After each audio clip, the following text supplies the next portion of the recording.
Welcome, everybody, to another edition of Bottom of the Bill. We got our boy Kevin Maines on today. Hello. How you doing, man? I'm really good. Thank you so much for being here today. Thanks for having me. Absolutely. Thanks for making the long drive over here from Avondale. 3 blocks. Yeah. Yeah. Before we Is get that close? Yeah, I had to stop and get gas. So I pretty much live in Avondale then, right? Yeah, pretty much. Yeah. Yeah, you should claim it. I like the poor part of Avondale, but that's cool. It's no poor What are you place trying in to say? Avondale. Well, have you seen Billy's house? Yeah, they see it right now. That's a great We're house, in Bill. I'm Billy's just house. joking with you. Let's do our obligatory cheers Yeah. before we get Billy. started here. To Billy and Yeah. his And his poor house. and his poor house in Avondale. The one poor house in Avondale. Oh man, We're all drinking to it. Bill, just get behind it. yeah. But it's a rich house in Riverside. Yeah, it is. Yeah. Yeah. I think. It's a rich house in Riverside? Yeah, that's how it works. I see, okay. All right, so I'm just going to go ahead and... what are we doing? Hangout Express is at A1A Ale Works on April 17th. Make sure you come and see us there. Wow, in a year? That's great. Wait, what day is it? It's April 26th today, or 27th April 26th. actually. Jesus, my head is all over the place today, guys. I'm not doing show announcements on this episode because I don't have them I'll up. do the show announcement. What do you You got? can do 'em? Yeah, come on. I'd I'd love to hear him. Oh, he meant to say May 7th. May 7th, yeah. A1A Ale Works, and that's it.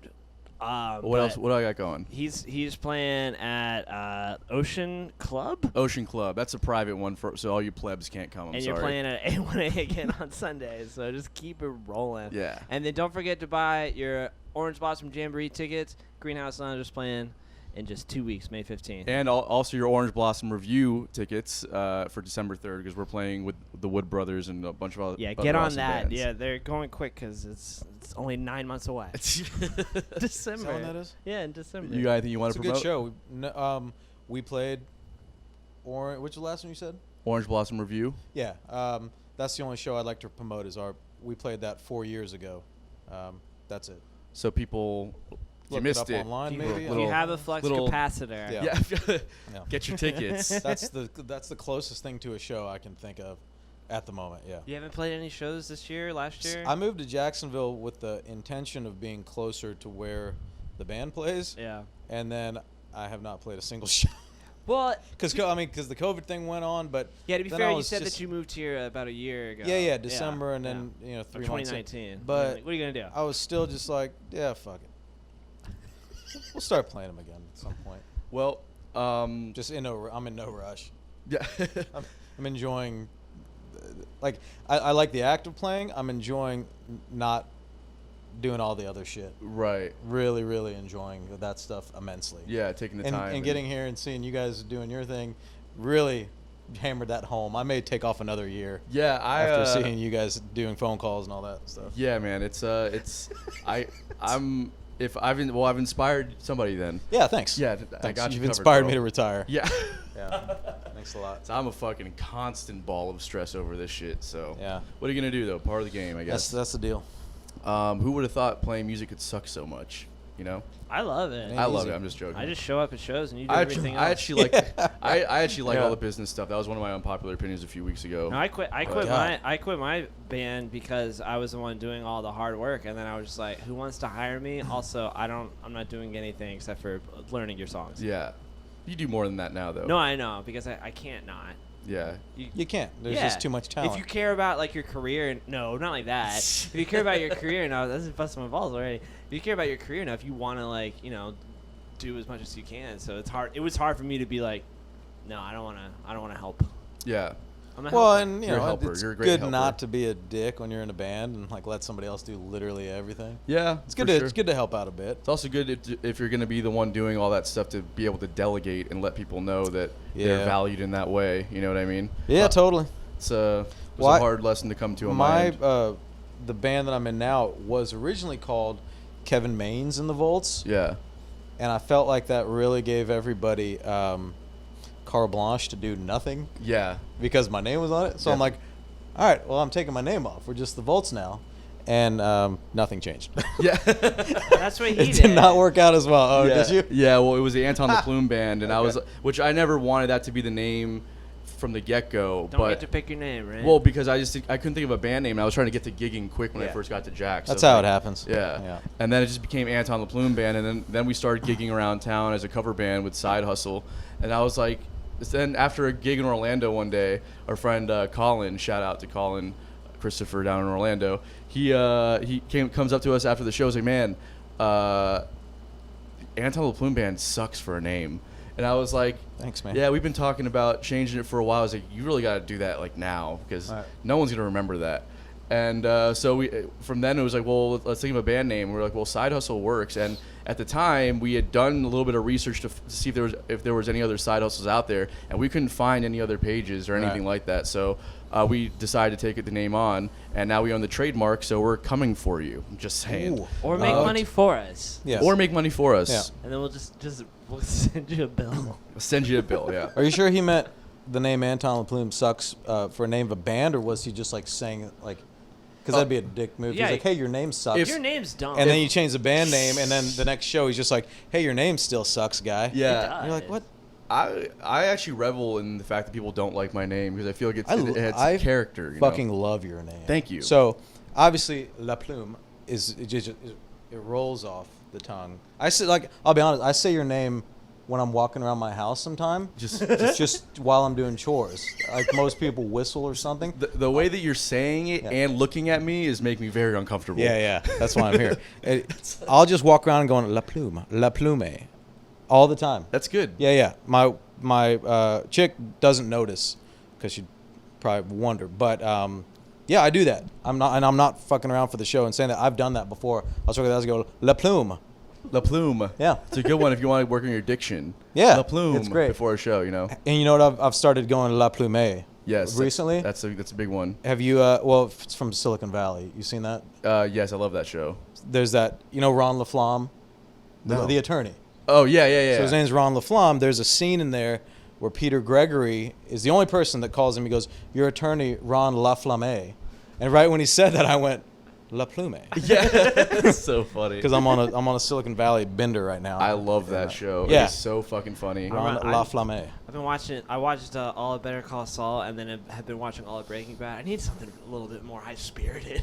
Yeah, definitely. Yeah, man. That show Get is back dark. into in the Silicon ditch. Valley. Yeah, I think I might. It's very relatable to the music industry. Yeah, too, like 'cause it's all the same startups and all shit, the startups. business. Yeah. Yeah. Not a lot of music. Well, it's just though, I'd say. constantly getting your dick knocked in the dirt. Yeah. You know, as which we're is experiencing them, right you know. now, which Yeah. we're not going to get into in this episode, as nothing's been finalized. But Yeah. it's a lot of dick in the dirt right now, I will say. A lot of with dirty, Side a Hustle. lot of Dick- dirty dicks in of this dirty music. You dicks. know what I A mean? lot of Yeah. dirty dicks. That- Barely any dirt left in the yard Yeah, there's at this point. If you ever start a management group, that's what it should be called. dirty dicks. Dirty Dick Management. Dirty Dicks Or Management. good- or a good band name, Dirty Dick and the Boys. Dirty Dick. Well, I don't like how it's in the boys. No, and the Boys. Oh, and the boys. Dirty Dicks and the Boys. Oh, I Or thought you Dirty said, Dick like, and the Boys. I thought you said Dirty Dick and the boys. No, you don't No. do that. Well, that's right? what- That's that's gross. kinda what you said. That's not what I said. I said and the Boys. I mean, I've got witness here. Okay. so. I heard it. Yeah, Run the he tape heard it, back, so. Jamie.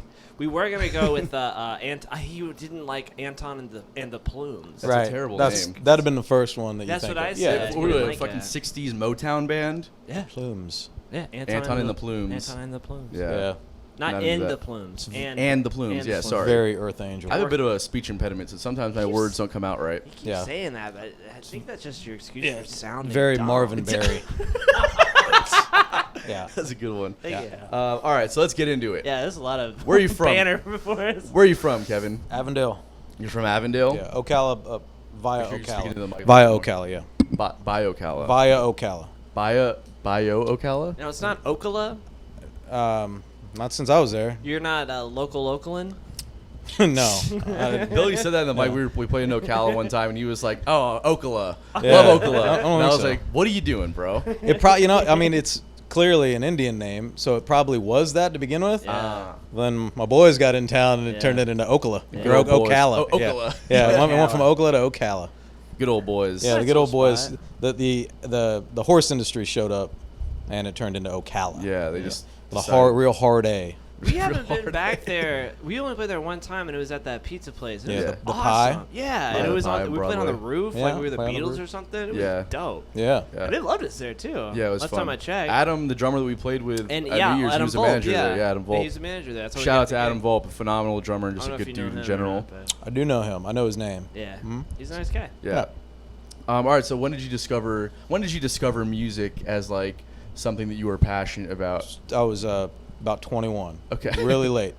Really? Yeah. I was. You didn't like music growing up or anything? I mean, I liked it like everybody likes music. Yeah. I mean, it was the 80s. We all listened to Michael Jackson, Stevie Wonder. My dad was a DJ and he was a drummer growing up. But yeah, I never really played. I was always into playing sports. Okay. The Maine's household is a baseball family. It's just all baseball. Who's your team? All the time. I don't really watch any sports anymore, say but the Braves. it's the Braves. I mean, The Braves. Oh, it's Yeah. even worse, man. well, because at the time there wasn't I anybody know. else. You Yeah, could it have was had the Marlins. I mean, Not- at least in the Marlins States. weren't this is until pre-Marlins. 93. Yeah. Oh, when I yeah, first you're started right. watching baseball, the second closest team to Atlanta was Cincinnati Reds. Oh wow. Yeah. That's wild. Maybe I'm dating myself here, but yeah, it was pre-Tampa, pre-Marlins, pre-everything. Wow. And like, I'm not getting on any Miami team's bandwagon until they show like 20 years of positive play. The Heat's been doing pretty good for like a decade. Who? Yeah, I mean, basketball doesn't count. Basketball's not a Oh, sport. I see. Okay. Yeah, yeah. Yeah, It's it not a was- sport. It was Okay. the first time the Yeah. Marlins went to the playoffs in 17 years. Just went to the playoffs. When? This year? Is that right? Last year, since 2000. During COVID, right? Since And it was 2003 when they won basically- the World Series. It was Yeah, basically yeah. a technicality that they got there. Yeah, right? Shortened yeah, season because and all, they were the what? first team to get COVID, and they were out for 2 weeks. Yeah. And then there's only 60 games, so their percentage. Win What do they do with percentage those was so games? high. Just a draw? No, just that- doesn't do anything. Like It the doesn't do games you anything. miss. All they care about is your percentage, Really? and that's how you got in. That's awful. Yeah, last year's the World Series was a farce. So you wait till you're playing. Who's a really good team in baseball right now? the Dodgers. So you wait till and you're. Tampa, So you wait till you got an away run at the Dodgers. Yeah. And you go send somebody into a nursing home or Right, something right, that's right. definitely going to get COVID. Oh, that's Yeah. the Bring way them to do back it. in and have them lick every doorknob in the locker room and be like, "Sorry, can't go So- play the Dodgers." Sorry, I mean, guys. In it's- LA. It's a good way to not get swept. Yeah. Yeah. I mean, that's the deal. Well, all right. So you grew up playing sports. Yes, sports. Got done with sports. Went to college. I always had a guitar in my room. I had my dad's old guitar, and I fucked around with a little bit here and there. But it really wasn't until I took mushrooms at a Dave Matthews concert. Nice. Yeah, I'm sorry. I don't get it. I wasn't a big fan of his at the time, and I don't know that I've listened to any of it since. But in that moment, for some reason, I really liked it, and I went home and just started playing immediately, and I never. It's good music. I mean, Yeah, I mean, I actually don't mind Dave. Let me back up. I didn't mind Dave Matthews' music at the time. It's not my thing. Hasn't Yeah. been for 15 years. But yeah, and after that, it was I got the bug and almost dropped out of college because I just stopped going to class, and you just sit in the room and do all the things. And yeah, that was when it started, and I got into bands. I don't know, a couple years after that. I was probably proficient enough to play in awful bands, so that's what I did. it's wild to me that you were 21 before you really started playing, because you're a really good player. Thanks. And you don't like, typically when people start that late, it's not it always sounds like they didn't play for their whole life. Sure. Yeah. Yeah. With the exception of like Wes Montgomery, who was 21 when he started, or like Albert King, who was like in his 30s, I think, when he started. Right. So it's there's exceptions, but it's wild to me. Yeah, maybe it was maybe being unemployed for like 5 years after college helped, because Yeah. I just sat in a room and played. Yeah, I can see that. So my college degree was basically worthless, so nobody would hire me. What did you get your degree in? Communications. It's a good one. Just It's like journalism let's or philosophy or let's something. So communications at UCF was the one that everybody goes to that couldn't get into. Was it advertising or journalism? I forget. With me, it was the shortest walk from where I was living. Really? No shit. Because I didn't know what else to do, so I'm like, well, I might as well. Like if you're going on the line of what you're going to study and reasons to study them, and you literally don't have any, distance comes up on the list at some point. That's interesting. I was like, never thought I guess about we'll just that. go to that one. Communications, that works. Yeah. So how how's your pathetic? how's your career as a stripper been? Yeah, exactly. Yeah, yeah. And that's the thing is, I don't know what the major's in. I don't find myself to be a very good communicator. If that's I if think that you're doing has a great anything job to do right with now. it, I don't know. I don't know what it was. Like, I don't know what I did there. I have no idea what it was. Yeah. You discovered music and took drugs. I feel like I could have done that without the $40,000 of college tuition. Though. Probably could have, but Like, I I mean, just- never know. yeah, So just attribute it to that. I took $50 of mushrooms at a Dave Matthews concert that I won tickets for free on a radio show. Nice. So, yeah, I feel like I could have done that without going to college. Yeah, probably. But I don't know. It was a lot of fun either way. But so that's what happened. So you started playing guitar, or you started really Yeah. taking it seriously after that. Immediately. Like the second I started playing, I lose interest in basically anything if there's not a potential profession attached to it. Like, I don't have hobbies. Yeah, I'm the same way. Yeah. Everything I do, it's like, and then once I'm not doing it professionally anymore, I completely lose interest. Like baseball, it was my entire life up until the age of 18 when I realized I probably wasn't good enough to play at like a big Division 1A school. And after my last game, I still have not picked up a baseball since. Really? Not once to Yeah. throw it, because I was just like, all right, well, that's over. Yeah. You know, what's next? I'm the same way with like skateboarding when I was younger.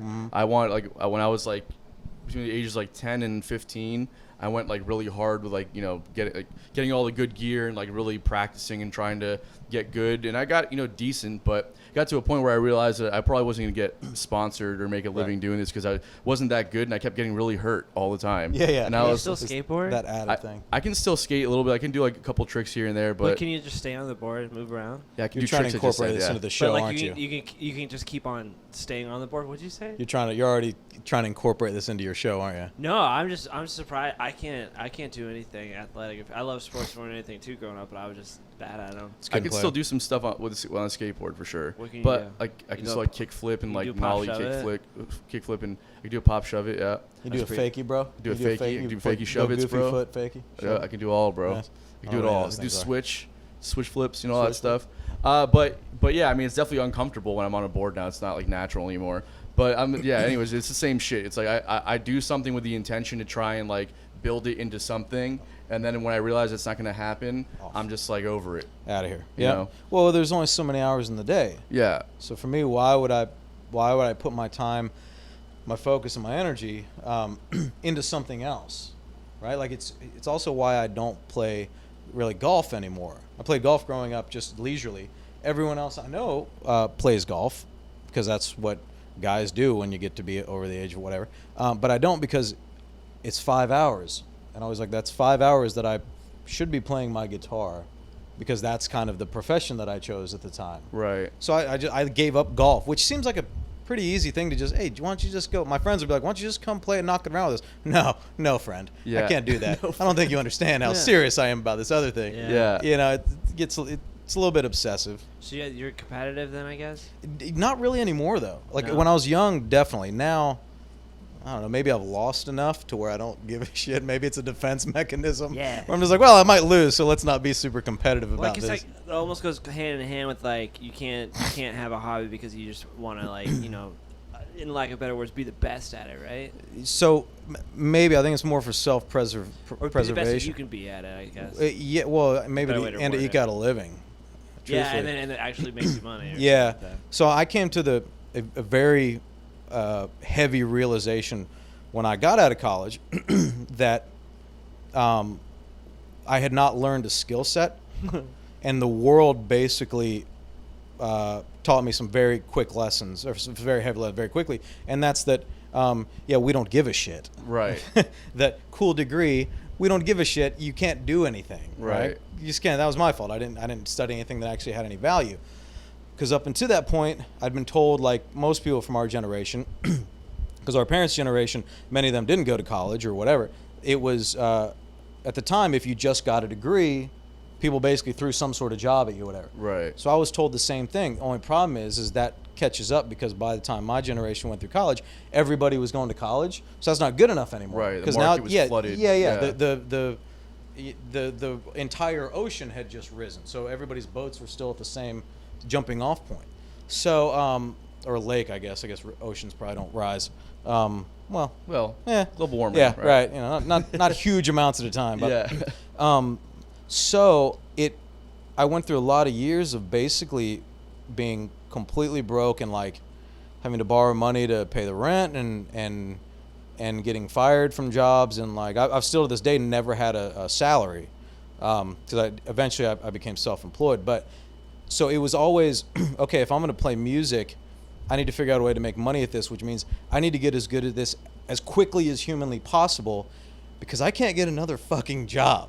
So I need to start monetizing this in like 6 months. So I need to learn 300 songs in 6 months. Yeah. So I can go pester some bars to let me play, or like I'm gonna have to ask somebody for money again. Right. So that's what it was. It wasn't a competitive thing. And it wasn't really like I want to be the best I can be. I did it a lot because I enjoyed it immensely, right? I mean, that's what it was. It wasn't ever I want to be the best player. It was just I'm going to do this all the time because it's my favorite thing to do. Right. Right.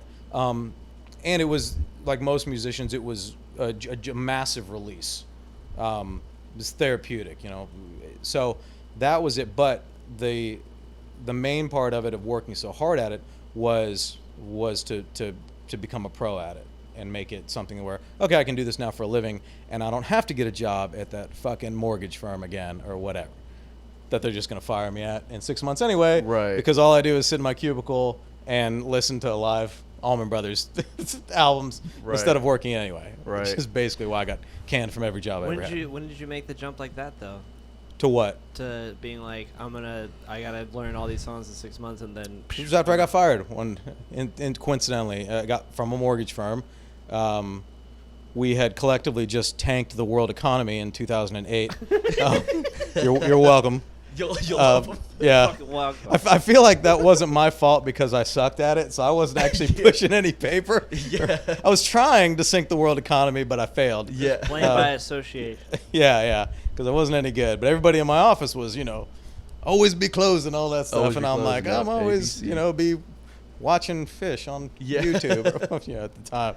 And so I got abruptly canned from that job, and that was after a few basically like that, and I was really close at that point to having enough material to start playing bars and everything. So I was like, I've got enough. I think I went on unemployment, and it was like 3 months long, I think, and I was like, all right, I think I've got a 3-month runway here. And that was when I was like, all right, I got to get stage ready immediately so that I can keep the lights on. And so that's when I just floored it when it came to that particular. It took you about 3 months. Yeah. Okay. Well, I mean, I'm just writing this down for my own record. Yeah, about so 3 I'm months. about to do the same thing. Sure. Okay. Gotcha. Yeah. Well, see, I had a bunch before that was like casually working on. Yeah.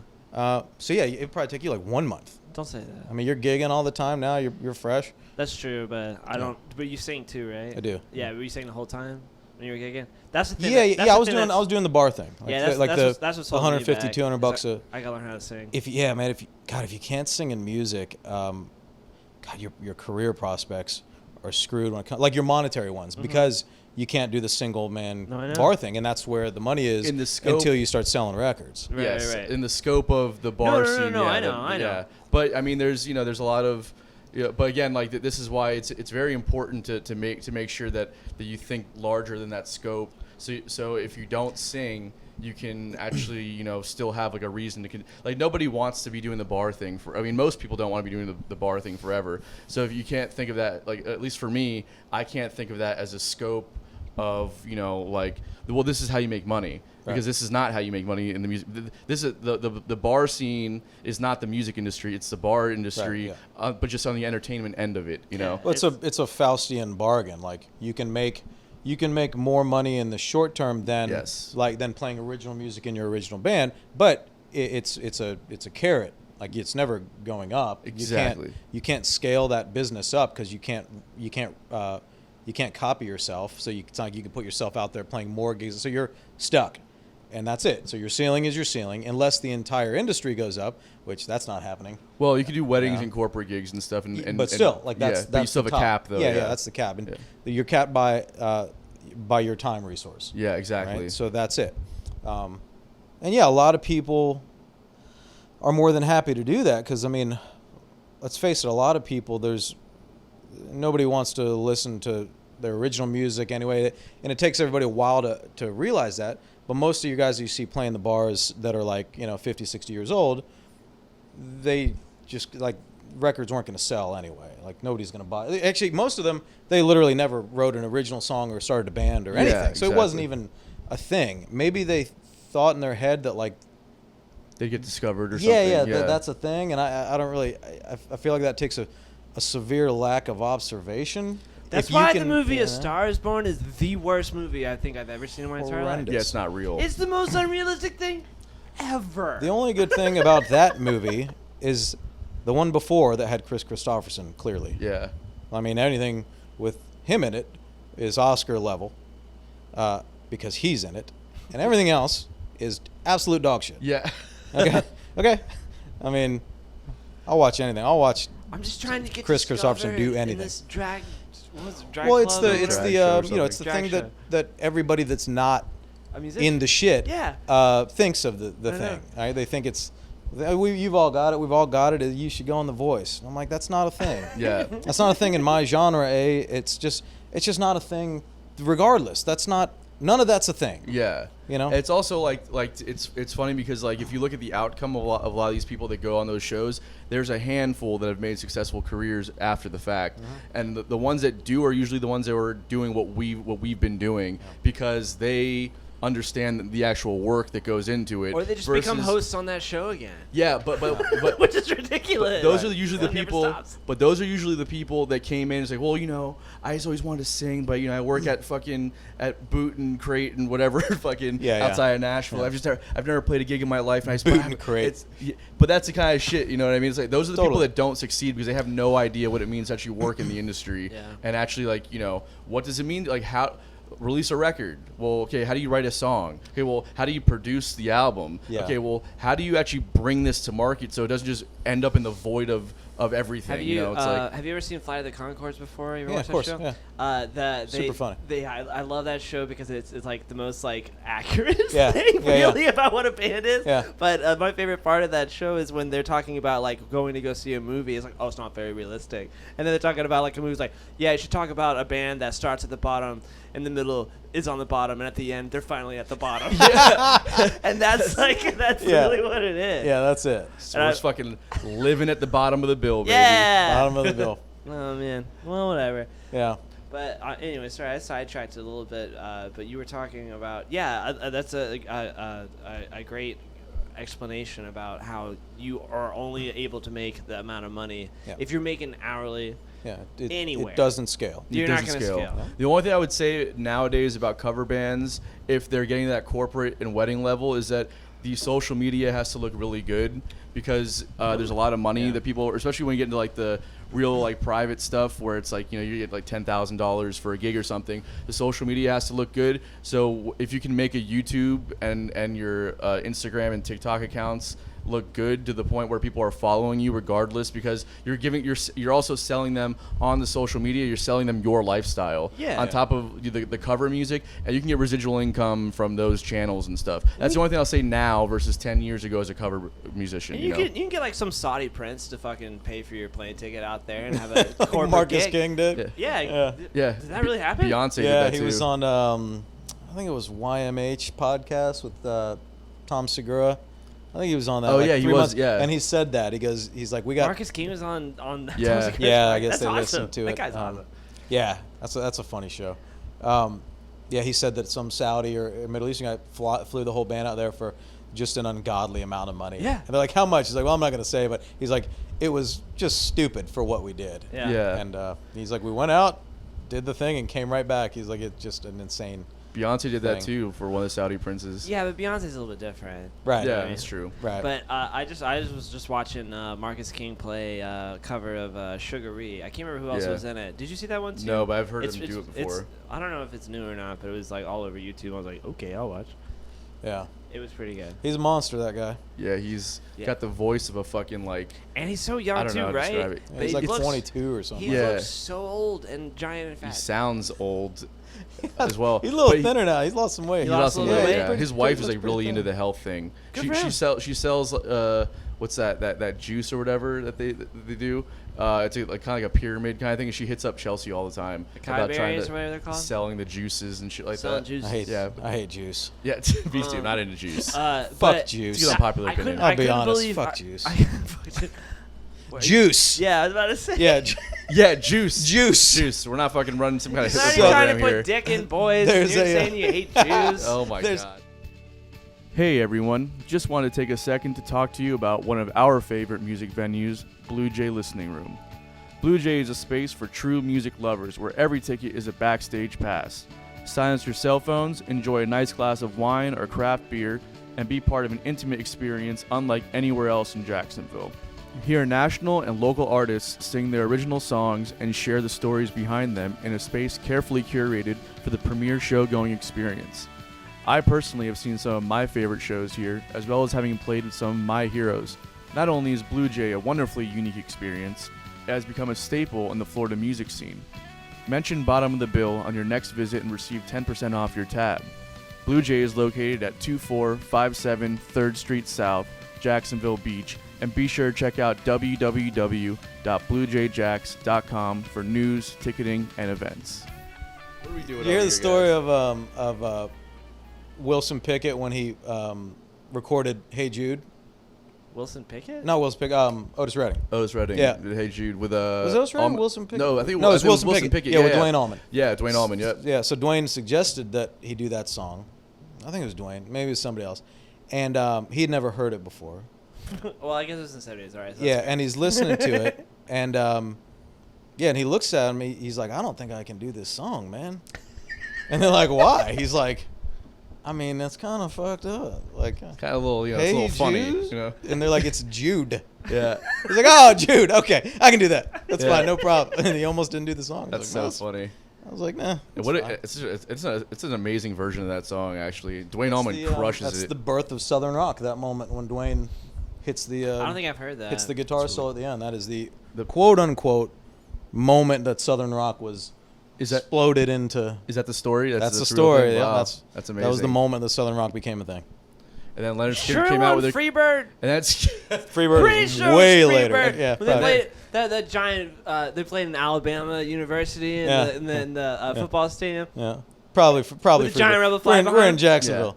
It was Freebird. Sure, that's where Southern Rock that's is. when Southern Rock got It started. is Freebird. That's okay. our favorite thing to do That at was the height gigs. of it. When people yell out Freebird, say, "Oh man, don't really like the Allman Brothers very much." Oh, man. Yeah, exactly. People get so mad too. Yeah. It's That it's would be fucking good. Leonard Skinner. Maybe I'll start like a side bottom of the Build project where I just interview things. I've got a couple questions about it. Which first off would be like, what's your worst Freebird moment? Right. I think that would be a good one. That is a good one. pretty good. Yeah, one, yeah. right. Yeah, we I should just have came that up as with a that right segment. now. Yeah, It's a good one. that's not Write it bad. down. Huh? Write it down. Yeah, right. You got in the noggin? No, Yeah. it'll stay up here for Oh, sure. right, I yeah. remember everything. But the second one is, and this is way off topic now, but what do you think it means to be in the pocket?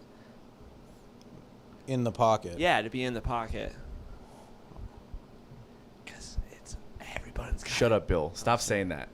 You can't, as a musician, say that there's no such thing as the pocket. He always says this. No, I just not what I said. I said everybody's got a different answer. No, that's No, not. like, That's what you well, say so now. that's one of those But questions that's that- not what you say in the van, though, right? That in the my van where it's just us my hanging out. entire like musical don't talk about career the van. flashes before my eyes when you say that because I'm like, wow, like that's a mind blowing question. That's a Dewey Cox moment. You got to think about Pretty your much, entire yeah. I got life. to think my entire life before I do that because just the pocket.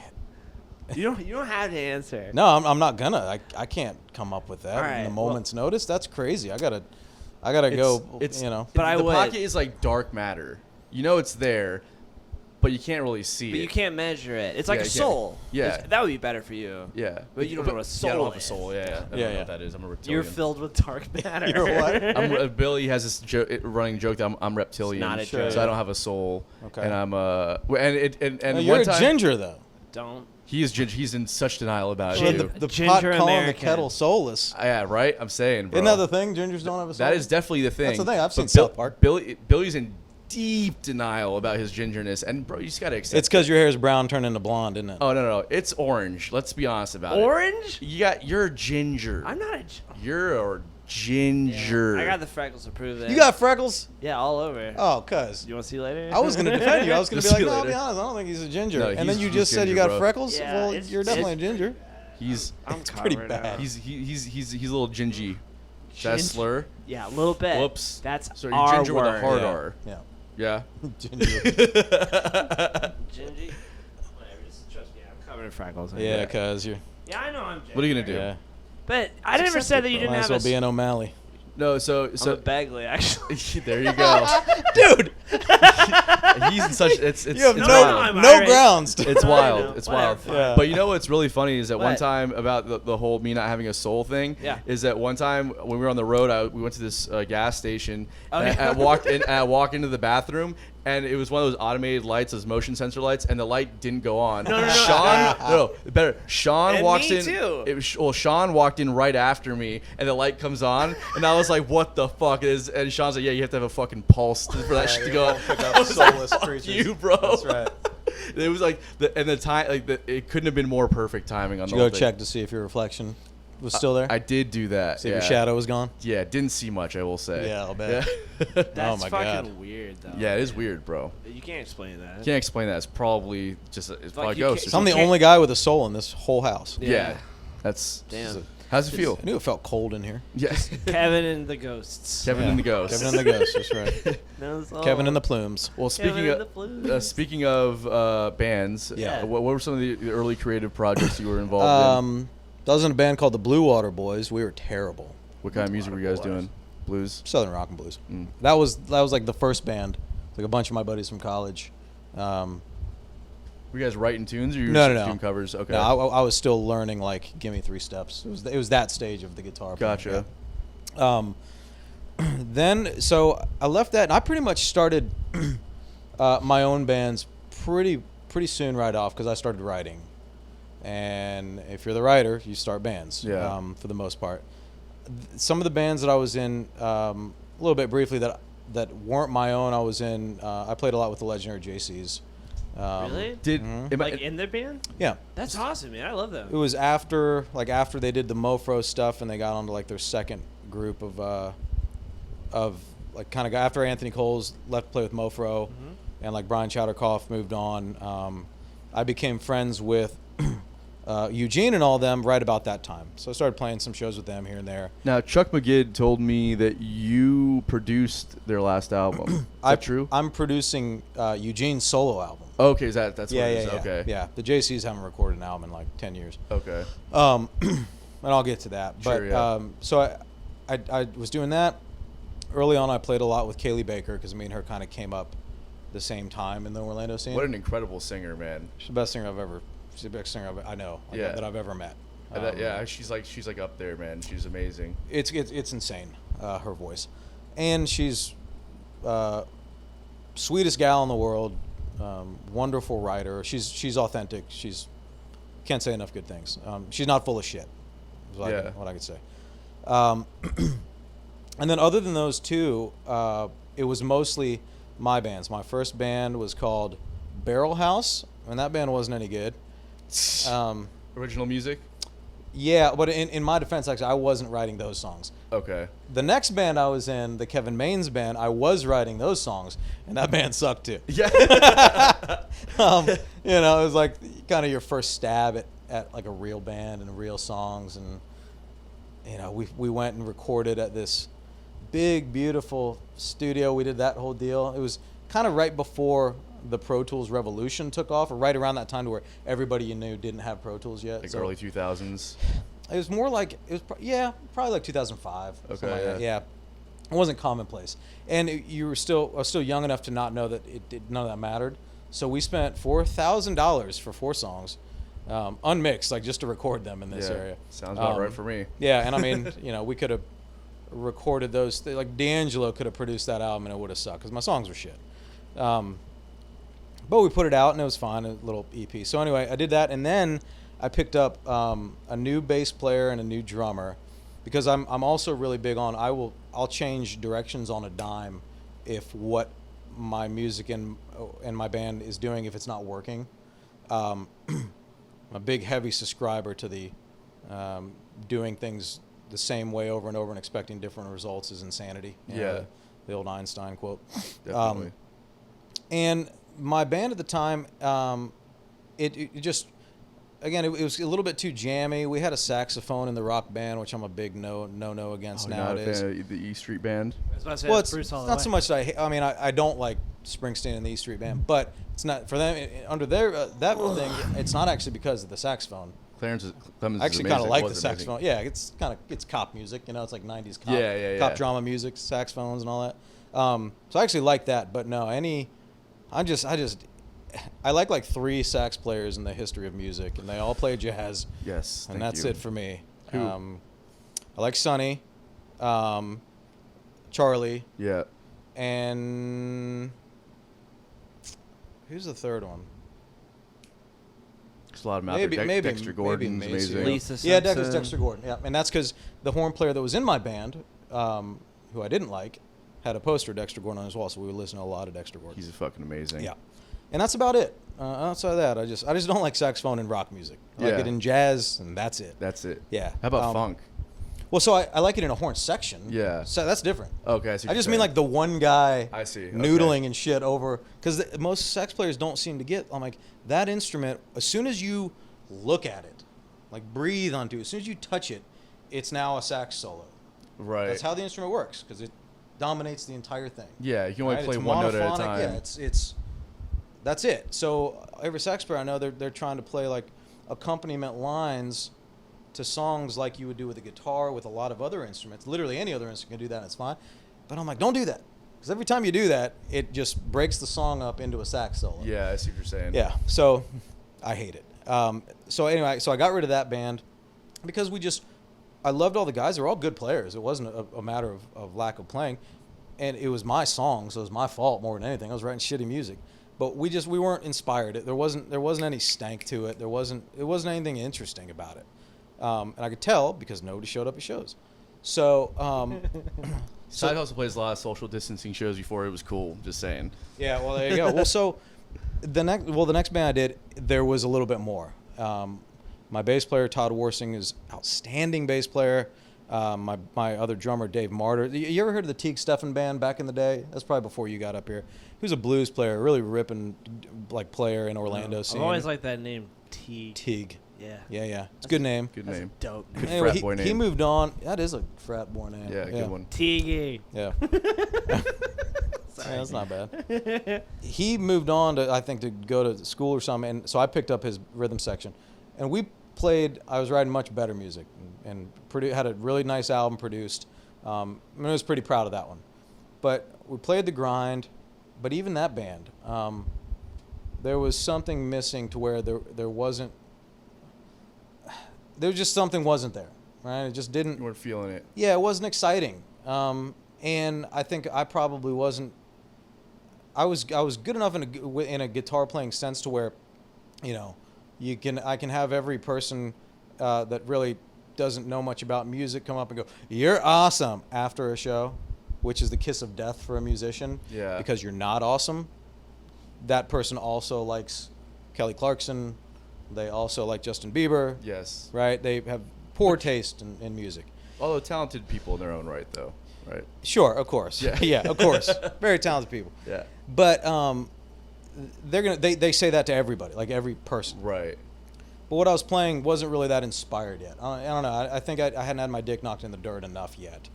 How old were you at this point? 29, Okay. 30, something like that. So then, no, actually it was probably later than that. So that album came out in 2011. We played it for about 2 years. So I was actually like 33 because I'm 41 now. Okay. So after that, I pretty much stopped playing. I was like, I don't want to do this anymore. I just burnt out. And like I said, we'd done that for a couple years, and I wasn't going to keep doing it because I'm like, this isn't tracking up, guys. I was like, it's not tracking up. I go, I can write some more music, but that's not the problem here. Is like, I need to figure something else out to where I'm writing a whole different world of music. Because what I'm writing now just isn't inspired enough. It's not grabbing people, by the bones. They can jam to it, they can dance around to it, but it's not grabbing them by the fucking bones, right? And so I took about a year or two off. Then the plan is to just build a studio in my house. I was living in an apartment at the time. and just start creating music. I wanted to just create. I didn't want to go do the shows or any of that stuff. And so I just started writing, and I started writing in a way that most of us do now, where you're really more composing with all this stuff in Logic and the drum machines and all the millions of virtual instruments that you have at your fingertips and all that. Whereas before I was writing linear, just left to right, guitar and a voice, and right. And that's how it goes. Sometimes the music's first, sometimes the words are first, whatever. Well, so I started writing from the middle out, Silicon Valley. That's good. Yeah, there you go. So I started writing back to front, just wherever, starting with the bass line sometimes, starting with the drums sometimes, guitar, whatever. So it's just complete freedom, and then letting the song try to write itself, right? Just really listening to what the song was telling you that it needed and filling in the gaps. And then if that meant scrapping an entire particular idea that you may have started with and going back to the beginning, and then letting that turn what made you do that into something else later, doing that. And it's a long process, but it makes you compose a lot more complete songs. Yes, for sure. Yeah. There's a much more complete idea there, especially if you're a band leader who is taking the music to the guys and not writing as a group. Yeah. Which is how my bands have always done it. That's not a rule or anything, but that's just nobody else in my bands is ever writers, so I just write the songs. So that's just kind of how it went down. And so as I started recording these things, I started bringing my friends in to drum on them, to play all the stuff on them. And luckily for me, at that point, I'd done a lot of time with the really good Orlando bands in town, with the great players, with the Matt Laphams and the Anthony Coles of the world, and the Eugene Snowdens and all those guys that are kind of staples in that scene. We'd all become pretty good friends. So I'd played on all their stuff, so they all owed me favors, so they would come in to do it for free. There you go. Yeah. And because now I had the equipment, I could be like, yeah, I'll record one of your songs for free. Just come lay your shit down on mine. Yeah. So I was able to do it all for next to nothing money-wise. That's awesome. Man. Yeah, absolutely. Little lineup of people also. Yeah, some really good kind of heavy hitters for that scene on that thing. I mean, I was able to.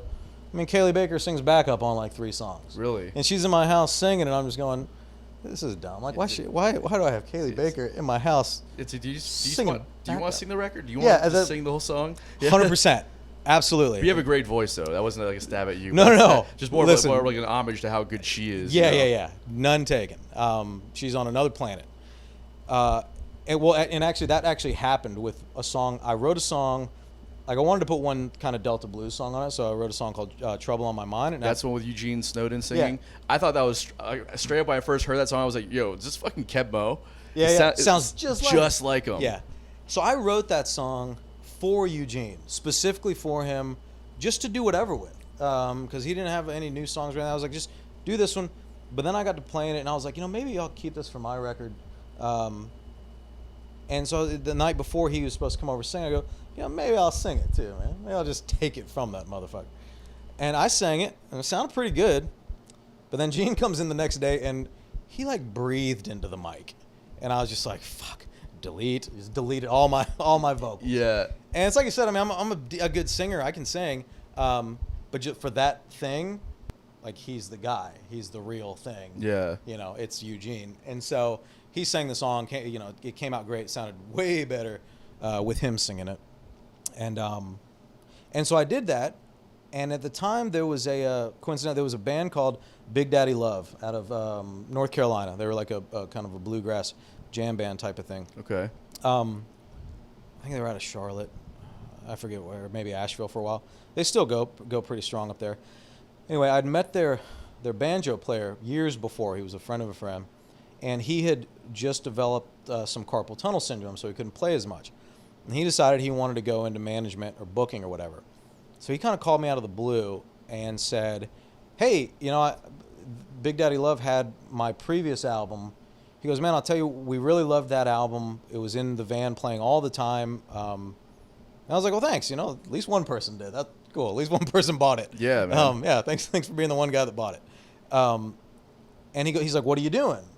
And I was like, I'm not doing shit, cuz. I was like, I'm writing music. I'm really enjoying it. I'm recording some good stuff. I was like, it's got kind of a more of a chaotic feel than the old blues thing. I was like, it's a little bit more of a Prince vibe, and a little bit more of a D'Angelo soul vibe, mixed with that stuff.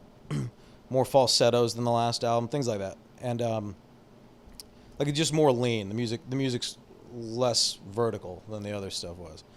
And he's like, well, send some of it to me. So I sent it over to him, and he really liked it. He's like, this stuff's great. Let's. He's like, what are you gonna do with the band? I was like, I don't want to get a band together. So get a band together. I'll book all your shows. I was like, oh, okay, I can do that, because I don't want to do any of that other shit. It's awful. Yeah. Nobody really does, except for you. For some I like reason. doing it. Except for La Plume. Yeah, La Plume. La Plume will do it. La Plume. So I said, okay, if you want to do it, man, do it. And he had just, what did he do? He was just signed on to, he got on to Midwood, I think. Oh, yeah. Midwood With was Micah yeah, with Micah, yeah. Yeah, he's who put us on the Orange Blossom Review this year. Yeah, I played it when we were on his booking label. There That you makes go. sense then. Awesome. Guess they got an Orange Blossom hookup. So, yeah, and he did. I put the album out. We started playing it. I brought in some really fine players to play in my band, and then I went out and bought a van with all of my money, and just sold it for much, much less money. That's, that's how vans work. That's how it works. Yeah. Turns out they don't appreciate it. Oh, They told me in college that a van clearly appreciates in value. What the fuck? it's a good old 40 grand education for Damn you. it. Yeah, that's that organizational communication. Yeah. Well, that's the only thing I learned, that cars Appreciate. Yeah. Which everybody knows that's wrong.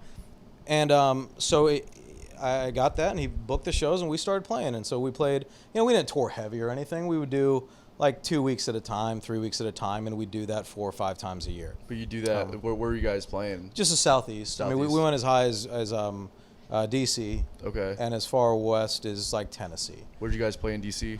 What was that place called? Madams, Oregon. 9:30 Club. No. Wait, 9:30 Club. No. Shit, what was it? It was kind of it's almost like you would think of a corporate gig type of place. Oh, okay. I'll think of it in a minute. It had a checkered floor. It was really, like, they treated us really, really well, and a bunch of people showed up, You which can I put don't that know, there if you want. which I don't know where they were coming from. It was down by the water, so it wasn't like in the like hip areas. It was more kind of it was like a cleaner gig. Okay, clean I type see. of gig. Yeah. Felt more corporate, but it was really nice. It was a good gig. But the night before that, we played in it wasn't Arlington, Virginia. Where is shit? It's one of those. It wasn't where Jefferson Alexandria? was from. It wasn't Alexandria. Roanoke. Springfield. He like knows the whole area. It's right outside Monticello. It's right outside of Monticello. Oh. Yeah. Dumfries. Oh my God. Norfolk. No, I'm sorry. Where's Washington from? Washington. George He's Washington. from Mount Mount Vernon. Mount It was Vernon. outside of Mount Vernon. That's what it was. Sterling. So yeah, maybe. All I knew was outside of Mount Vernon. This is all from my fucking job. And it was too, like by the way. Oh, really? Yeah, I just know And all we the played in this cities like Virginia. old, like it used to be a boys' school, but it basically looked like a boys' camp, which basically meant it was a prison for juveniles for the most part. Okay, Right? I got you. Like back in the damn Civil War day, like it was like from the 1800s. This Wow. place, and it was the coolest place ever. But yeah, so we did a lot of that stuff, and we played we played a lot of the brewery gigs during the week to get you from one venue to the next. Yeah. Because they'll give you the gas money. Yeah, definitely. And there's so many breweries up there. But since all those guys, Midwood is based out of Charlotte, Yep. a lot of our gigs were up there. So we don't hardly play Florida like at all. I mean, we'd play Orlando because that was our place.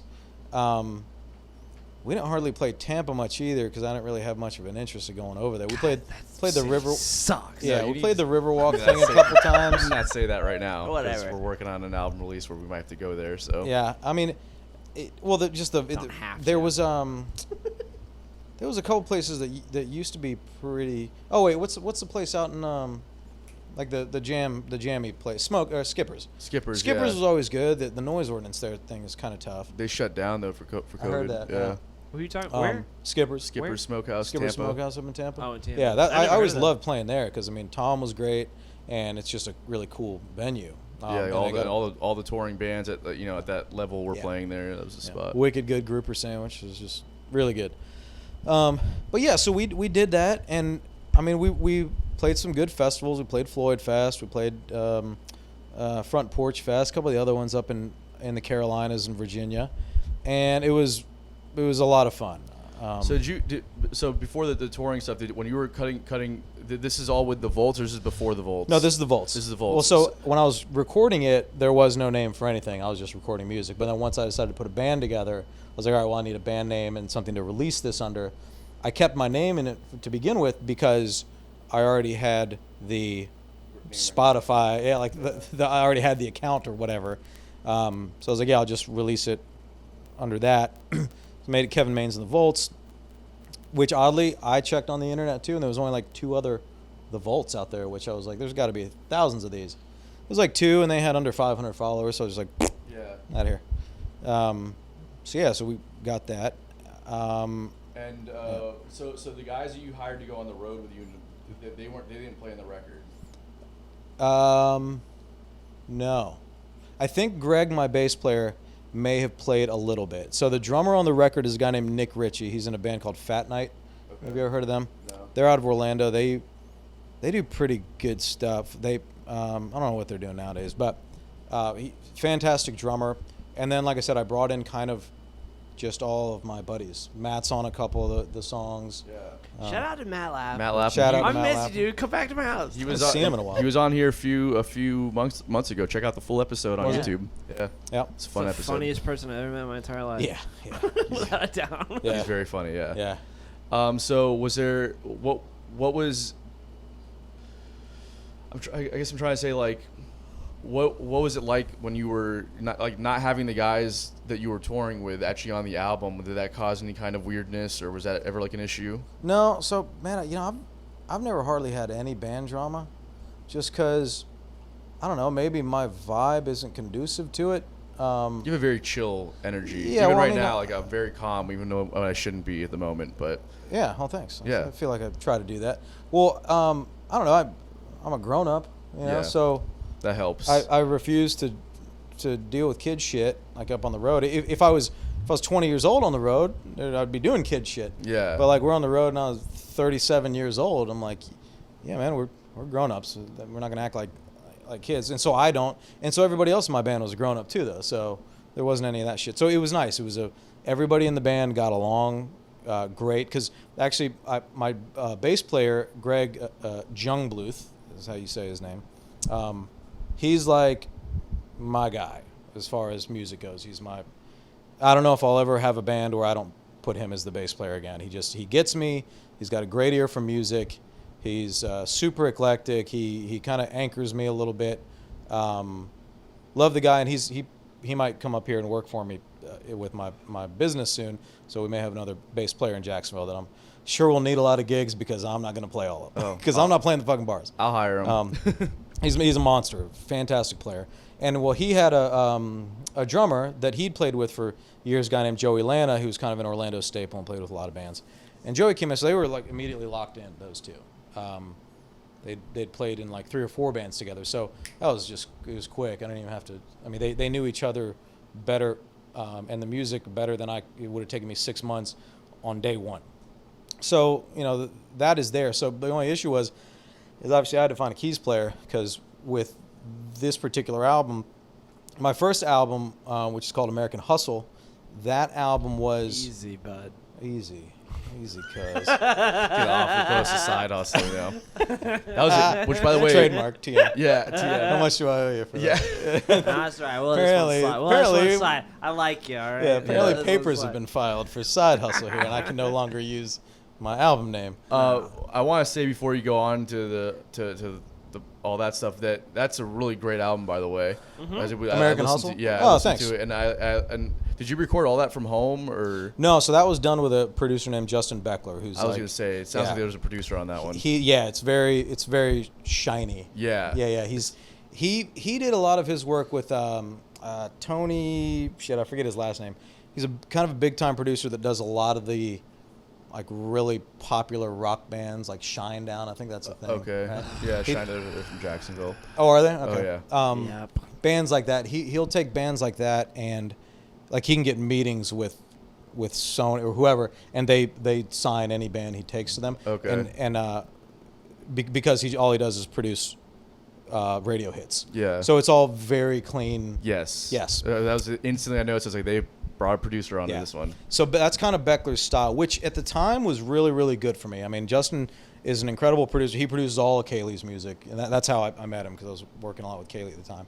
And he was perfect for me at the time because I didn't really know what my sound was yet. I was like 90% of the way there, but it was still, it was blues rock at the time, right? Yeah. I kind of feel like that album is almost more his album than mine, because I think he made it really what it was. Now, was he the engineer as well? He did everything. He did everything. Yeah, okay. he didn't master, but he mixed. Yeah.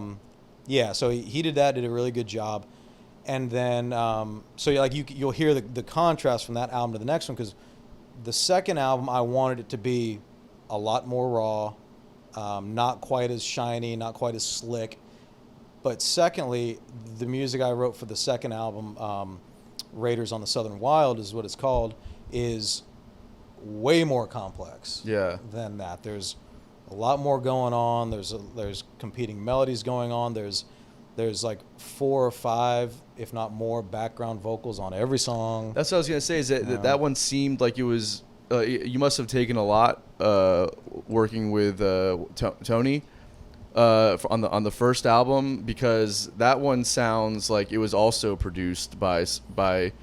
All I did was sit in the room with Justin and like steal everything he was doing. I was like, "What are you pressing?" Justin there? was a producer. Okay, yeah. I was like, "What are you pressing there, bro?" Like, Yeah. What are you doing? Why are you Did you doing that make- with the EQ, bro? Yeah. Did you make any music videos for any of that album, The first one? or the second one that we were talking about? Yeah, right now? yeah. You did? Yeah, they're all on YouTube. And what was co- what was your favorite one on there? Probably Kerosene. All right, well, let's put Kerosene on right now.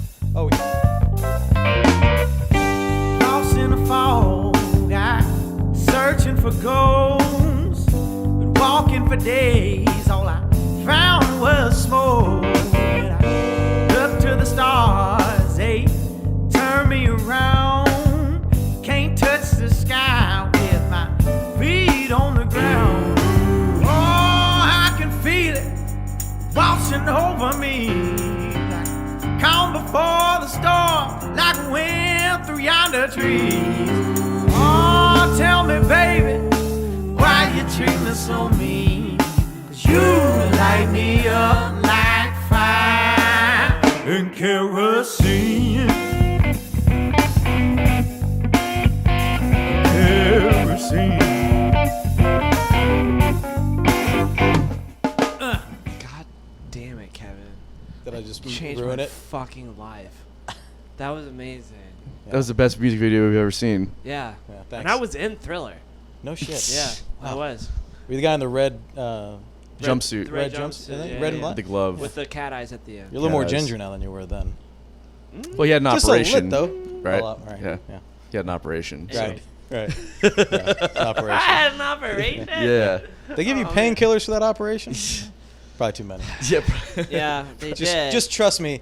Actually, don't take that many. He died. Actually, they pronounced him dead in 2009, and then he's somehow here now. So it's kind of wild, right? We haven't aged a bit. I didn't. You look cry. great. I didn't cry during 9/11. I cried when Michael Jackson died on Really? the radio. Of course. Yeah. Wow. course. Like not even one tear for 9/11. Like granted, I was in 7th grade. 7th grade. Yeah, we're the same age. So. Yeah, I mean, I cried for both. So yeah.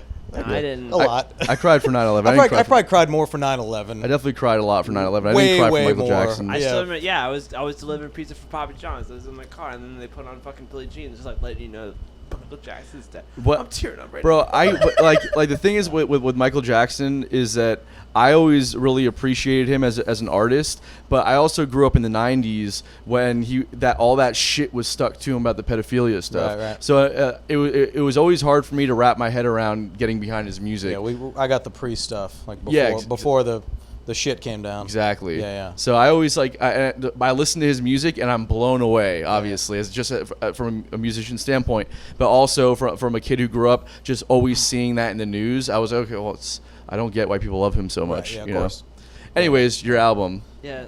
second we album. just watched Yeah. the Anyways, video. enough of this Michael Jackson guy. Yeah. More about me. Yeah. All right.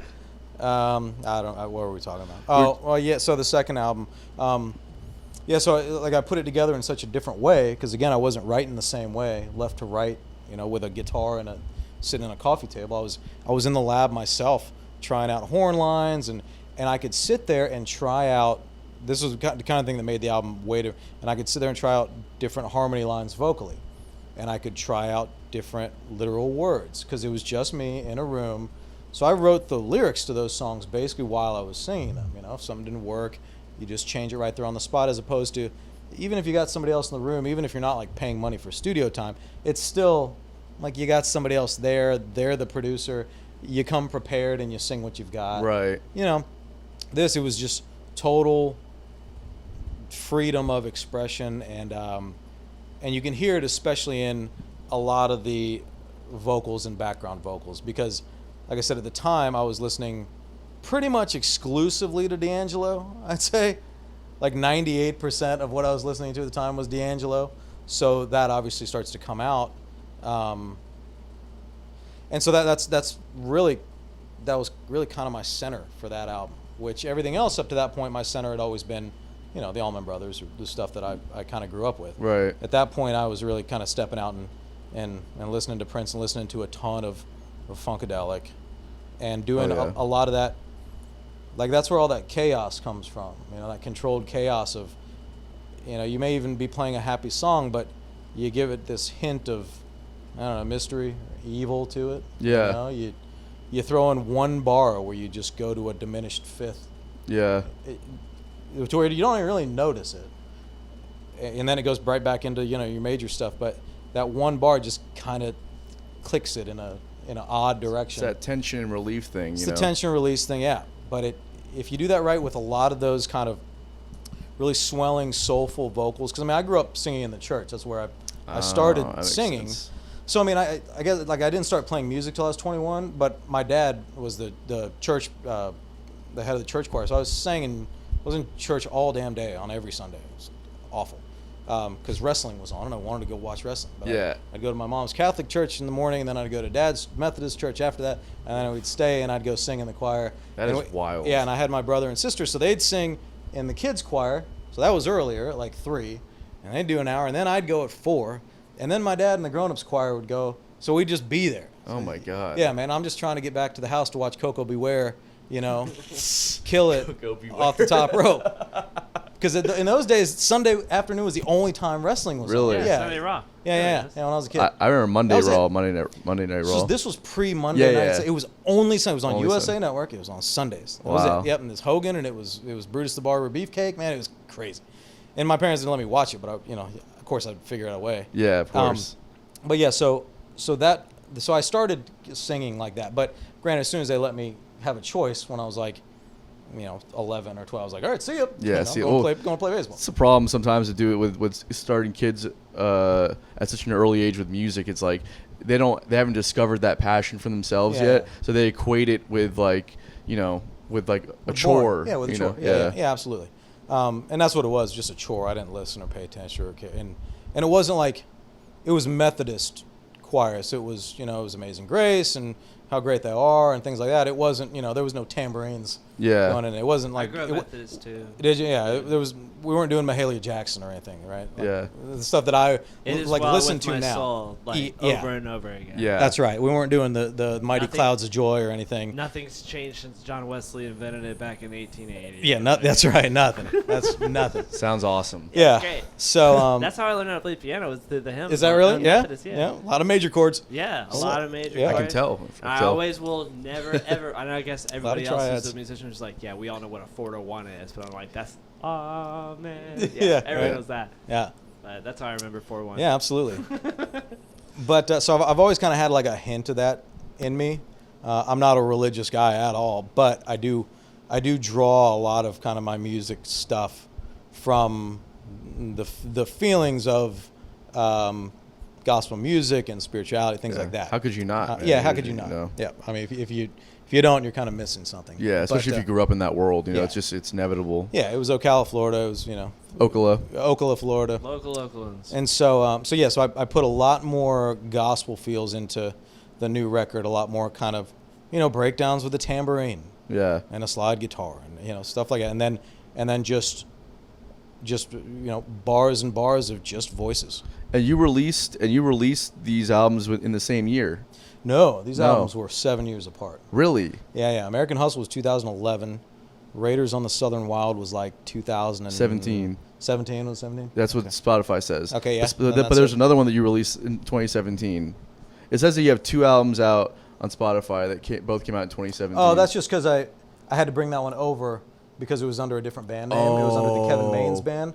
So I had to re-put it under Kevin Maines of the Vault so it'd be under one search. Gotcha. I was sitting there like looking at that. I was like, not only did you must be some kind of fucking beast of a writer, right, yeah. But like these albums are well produced. So you just put out 2 well produced albums with like amazing songs on there, all within a year. I'm just like, that's 6 wild. years. Yeah. And why did you do it all in a year? Yeah. Right. Okay, What an idiot. Yeah. What a missed marketing opportunity. Yeah, This guy sucks at business. Jesus. Yeah. 6 years. Wasted opportunity. Yeah. Actually, and I did the opposite, where when I released Raiders, the purpose of it was I was going to release it just in singles, because I'd gotten hip to how people were consuming music by then, which I think even in 2017, I think I was kind of late to that party, where I was just like, dude, I'm not releasing a whole album and people listen to 2 songs and then off it goes, into the back of the tape deck. I'm releasing them as singles. Every single one. Every single one I release. Well, I got like 3 or 4 songs in. And then it was just like, Brian, my booking agent at the time, he listened to him. He goes, man, these sound like an album, I'll be honest. I don't know. I didn't write them as an album. He's like, this is an album. So I just put them all on the same one and at that point, let them all out. Well, Brian was trying to probably put you on the road a little bit. Probably, It's hard yeah. to tour on singles. He was probably smarter. Sounds than like an I album, was. bro. We're good. Yeah, exactly. Yeah. Like you need a product. Yeah. So Although I nowadays, did. it's changed a little bit. We've been we're talking to a marketing consulting firm for this album release, and he's like, this guy's telling me, he's like, as many singles as you can put out, put them out. Yep. So all of it, like just everything, just singles. And I was like, okay, well, we got 2. He's like, okay, well, we'll do that for this one, but you need more singles. More singles. So we need more fucking songs then, because I mean, I don't love it for me because like you, I got records at the house and spin them front to back, and you sit there and you take it in. But consumer I'm these not days the are consumer, different. man. Yeah, I don't. I mean, I agree with the consultant. Like, just 100. That's the way the music. That's the way it is. That's the way it is now. You can fight it if you want, but like. You have too many options. You don't have the leverage to fight it. Yeah. Like Taylor Swift has the leverage to fight it. Right. She'd be like, no, I'm putting an album out and they're going to buy it. She's right. It's literally what he told me. He was like, if you're like an emerging artist, he's like, you don't really have you can't really play by different rules. Because if you want to get on Spotify playlists, you need to have consistency, right. And singles are consistency. An album is not.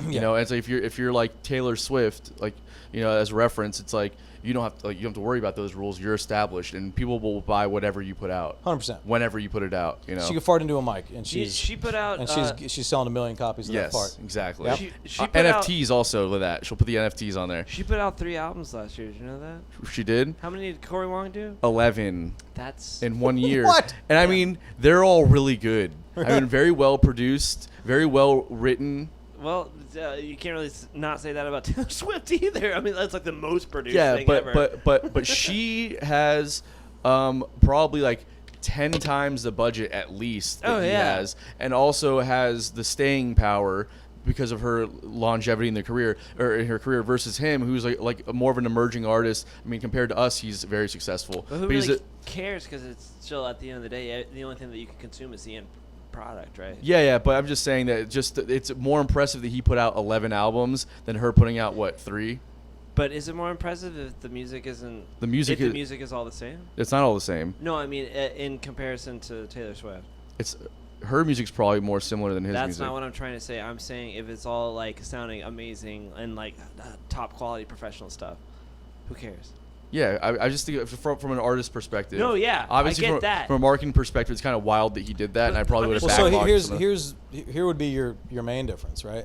If Corey Wong, who, I don't know what labels is he under? Major labels? He doing? He's with Wolfpack. No, I know he is. Like, they have a label. They have their own label and everything. Yeah.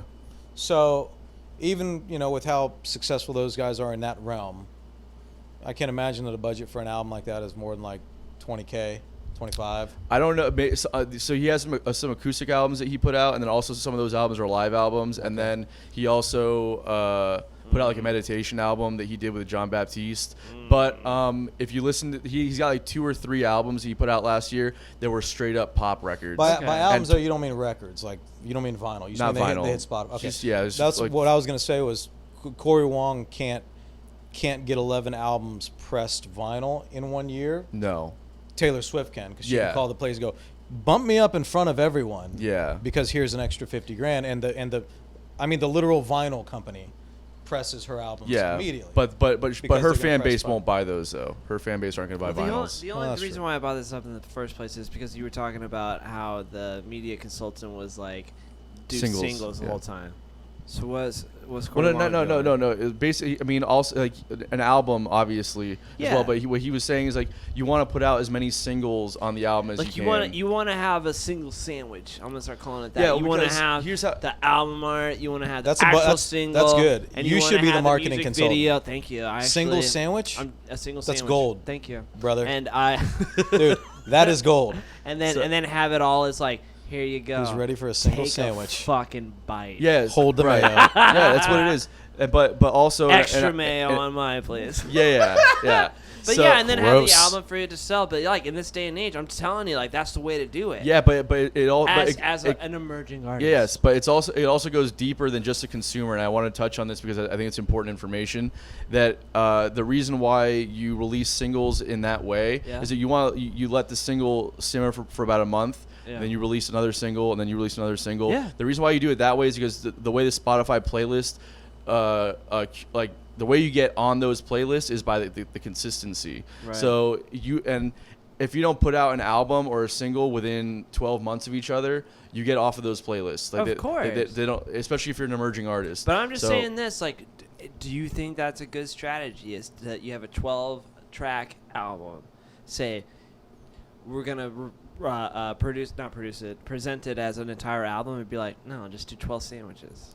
No, I wouldn't put it. I don't think every one as a single is smart. But okay, but like 4 singles maybe. Why not, off though? of one.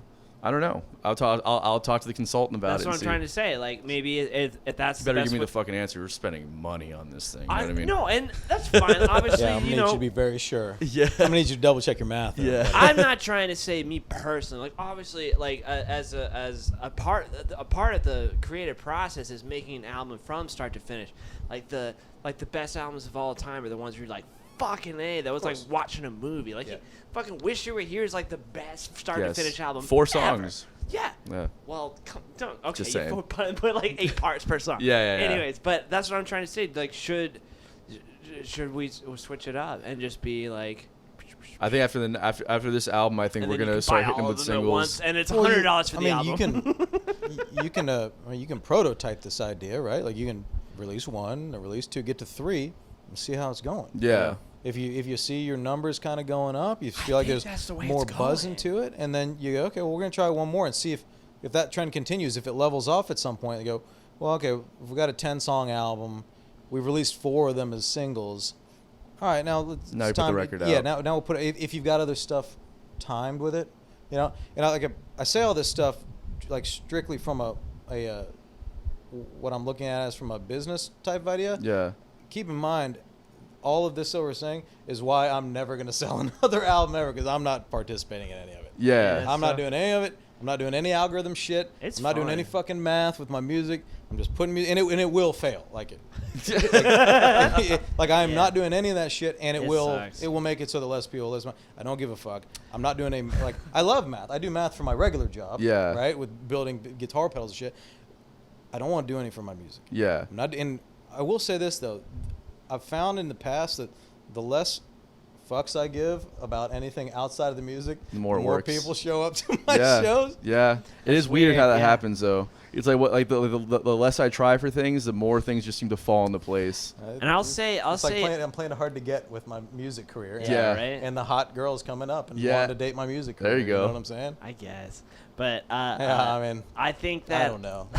I'm just sick of hearing about math and shit when it comes to music and what to do. I'm just like, man, No. It has nothing to do This with is not fucking rock and roll, goddammit. That's why you hire somebody to do it, or get a fucking weird ass blowhard that No. loves it like you. I don't love. So let me just but it's clarify. important. Like if you don't do it, you're This is you're this, fucked. Yeah, this is That's the what I'm thing. saying. Nobody will listen to any of my new music ever again because I'm not doing that shit. That new single's dope, by the way. The one you put out last year, 2020.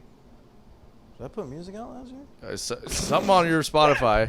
Sounds like a fucking Prince tune. You're like singing like falsetto. Shit. Oh, dope! I want to hear that. I don't remember that. But I was trying to Think say, so. Yeah. on the other aspect of it, that's completely how the electronic world Has been works. working for Or years. electronica music, I'm trying to say. As it's just been singles and singles and singles since like '95. Yes, well, because it's also because the idea was to get other DJs to do remixes of it, and then that's how you get your residual income on it. Still now, like my favorite electronic artist, without a doubt, is Shade, and they have one album. Yeah. That's it. Yeah. And everything else has been singles or EPs, which is just fucking stupid. Like, is it an EP if it's an extended play? I don't really. The wording is so Just ridiculous. fucking So tell- dumb, yeah. Long play, or we'll call one long play and one extended play. There was nobody in that room going, those words are basically the same, same fucking thing, thing, yeah. bro. Doesn't How about make we any call one a short play? I'm But curious anyway, as to why we that all happened. know that extended play means short album. But Yeah. For some reason, that's called extended play. But that's what they did. They released EPs and they released singles, and that's it. Yeah. And that shit goes crazy, and that's how the people are just like consuming things faster now. Well, the EP. they don't have time for albums. Give me the good stuff Yes. now. Well, because the and EPs. then you get excited, oh, there's a new one coming out. Like a new episode that they used to produce, like, oh, there's going to be a new episode of Seinfeld coming out in a week or whatever. You Yeah. know what I mean? You can't watch it all at once like you can now on Netflix. Well, the We're EPs. going backwards. That was my unpopular Well- opinion last week. I don't really understand what's happening, but Well, it is happening. Yeah. The EPs are I'll let you also talk now. Go ahead. the EPs are more financially obtainable than a full album, because course. there's Yeah. less that Yeah. goes into the thought of of album Yeah. art, and just the conceptually, because it's really just more of like an EP like really acts as more of a demo. That's what it looks like. But what I'm trying to say is like what maybe they came up with all of that in a 6-month period or however Yeah. long it takes for us to record an album or anybody, and then they're like, how should we release this? Singles. There you go. Yeah, Yeah. totally. I'll That's- never do a full album again until somebody else is paying for it. Yeah, that's a good rule of thumb. That's kind of that's my new rule. That's a very mature, like, Yeah. fucking, yeah, I want to do 'Cause that too. Every other time I've done that, I've just lost my ass Lost my- financially. Labels lose their ass on a lot of shit too. I know That's it. true. But Yeah. I mean, and they're pros. yeah, I'm just exactly. some dick with Pro Tools in Jacksonville, Florida. Like, chance of me knocking it out of the park and selling one is so low. You never But, know, man. The You other never know. the other hand of that is like I just said about like nowadays, if people really love it and they want to hear your stuff or they're a fan of you, they want to hear it all at once. The same way like in Netflix or HBO or anything like that, they're like, here's a new season of TV. Yeah. Watch it for 12 hours, please. Right. That's what people want. Too. Yeah, I think I So don't I don't know what's good now. singles are definitely if you want your I'm trying to think of a good analogy, but if you want to remain visible through the platforms that are there, there's a certain way to do it, and right now the singles seem to be the way to stay consistent based on how those algorithms are working, right? Yeah. EPs to push out an EP every few months or something seems like it's almost too much. I feel Yeah, like I you know what I agree with mean. you on that. So, but and going back to what you were saying earlier about not wanting to play by those rules, I am 100% with you on that. I think it's really fucking dumb and that you have to do that. However, You have to. I don't want to work a regular job. Yep. So, and I don't want to play in bars the rest of my life. Yeah, yeah. So, and It's I all don't have a 100%. skill like building pedals. Right. So I have to make this happen. Oh yeah, I'll never knock anybody for doing it. That way. Yeah. Do it however works for you. And I'd probably be the exact. Hell, I mean, I was the exact same way until I got a different thing, and so the music industry doesn't have as much leverage over me at the moment than it did. It might again in 5 years. Who knows? Maybe I'll get another job as a mortgage broker, crash the economy again, and then find myself There you go. fucking out of work again. We can only hope, right? Yeah, we can only hope. Fingers crossed. Fingers crossed, guys. So yeah, case in point. I mean, yeah, it's you do that just to continually have touches on somebody, Yeah. right? Because nowadays everybody you're competing with so much. Right? You're competing you're competing with so many things online that are in the entertainment spectrum. Podcasts didn't exist fucking 10, 15 years ago. Right. Now, I'll bet you half of what people consume is probably at least over the age of 25 is probably podcasts. Definitely, right? yeah. So that takes down the total net amount of time that people are listening to music whatsoever. Right. So 50% of your potential audience's total time on your particular brand of entertainment is gone. Right. So you're already competing that way. So you have to do certain things like that. But take so like that's in addition to the algorithm manipulation, all that stuff in the Spotify playlist. It's literally just, hey, I'm still here. Yeah. Right? Because everything else is, hey, I'm still here. And here's an example. You take a Joe Rogan podcast. There's one channel that plays the whole thing, or at least this was pre Spotify. Maybe it's different now. I don't know. There's one channel that plays the whole episode. And then there's a second channel that takes the whole 3-hour episode and breaks it up into 10-minute singles, is what I would call them now. And they give you all of those, like the whole next few days. And they're generating a lot of revenue off those. Right, because they're doing both. And that's the thing. And so, I mean, it's good business if that's what you're doing. At the moment, for me, I'm so hyper-focused on those types of things with my business.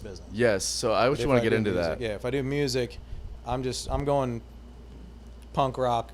My next album may be called "Fuck You." I'm just gonna be like, dude in a room, leave me alone. Well, yeah, I mean, but you know, you'd be doing it for yourself at this point. You know, it'd be like just something that you have to do for yourself because you're a musician. That you don't really like.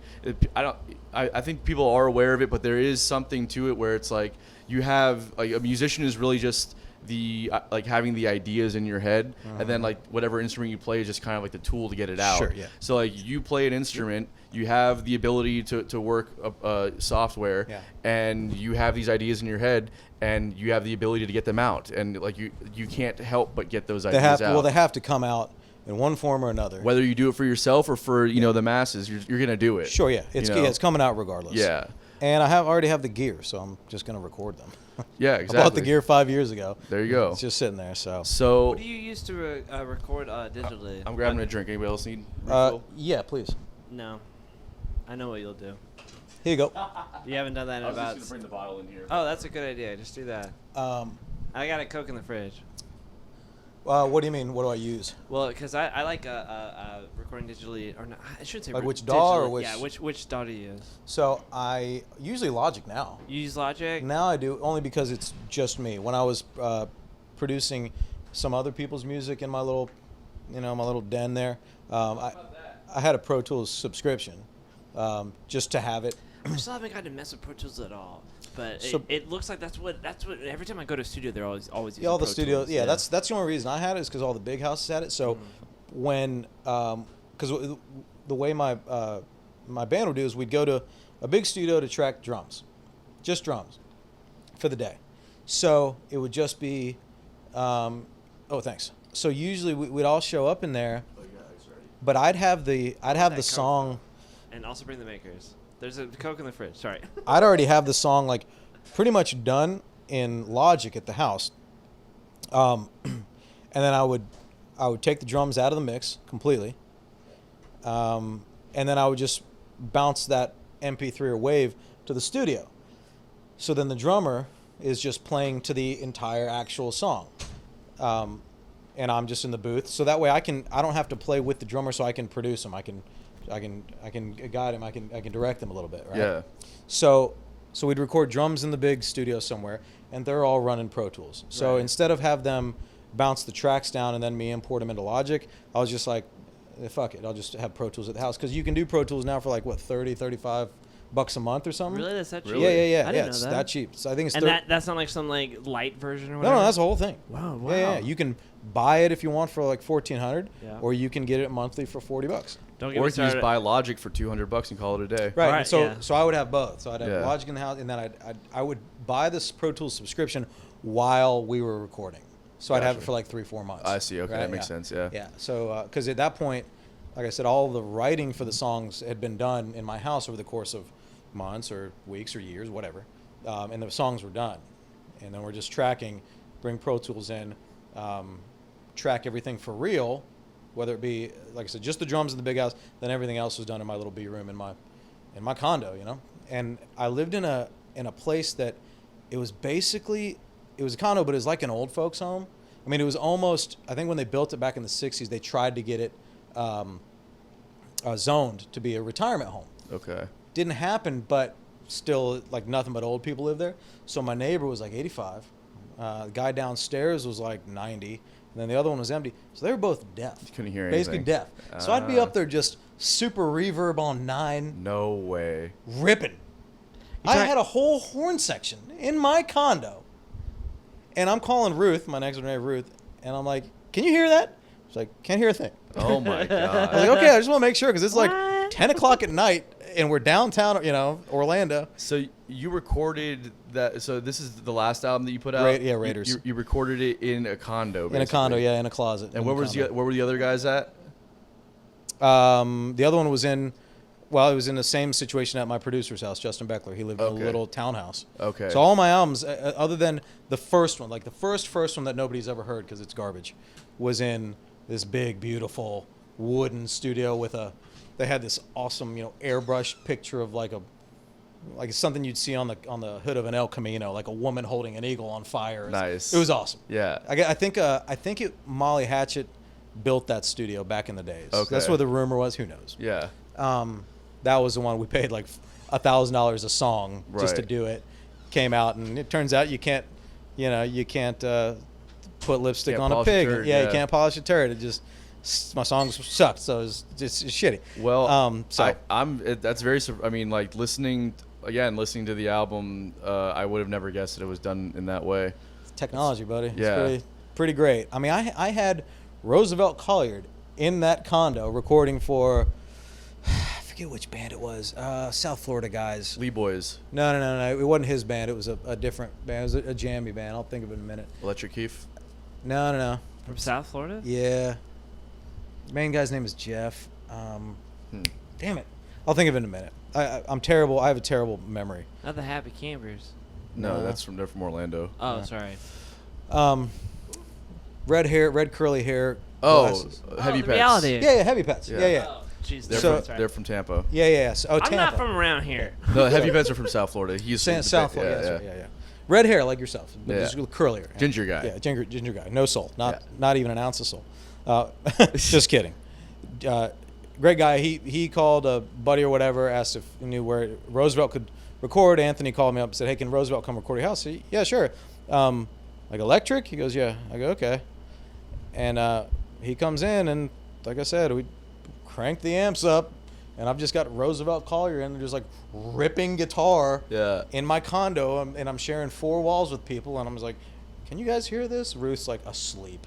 Oh She's my sleeping God. through a Roosevelt Collier guitar solo. Oh my I'm just God. like, man, I love this condo. It's like Yeah. the best place to live for a musician on earth. So yeah, all of it was done just in a. I mean, if you see the video "Trouble on My Mind" on YouTube, it's all in that room, like the whole thing. I got Eugene in there. It was a pretty cool little setup. It's a room about this size, and that's all you need. That's awesome, man. Man, that's what you can do so much in the box that, you know, unless you've got really bad AC ducts just blasting, you can pretty much get out any really, low frequencies and do it pretty seamlessly. The one thing that did suck is that condo was about 5 miles away from the Orlando International Airport. Oh. And right when I finished my album, but then started working on it, they rerouted some of the planes to where they started coming in right overhead. Oh no. So we'd be getting ready to go, and I could hear the Delta 747 could be like, hold on, just pause for a minute. Yeah. We got this And here go. called- We got 3 minutes. We had to do that. The studio we recorded out down in South Florida at Dogmatic Recording Studios. They're like right next to a train track. Oh, yeah. So it's like you'd be in the vocal booth or whatever, and all of a sudden you can hear the rumbling in the headphones, and the engineer's just like, "Stand by, we got a train coming through." They literally had the train schedule in the studio. What? So they knew what times the trains were going to be coming in, so they could tell you, "Say, all right, man, in about 5 minutes we got a train coming through, so we're going to take a $5." Take a 5. Yeah. Yeah. I didn't know that. Yeah.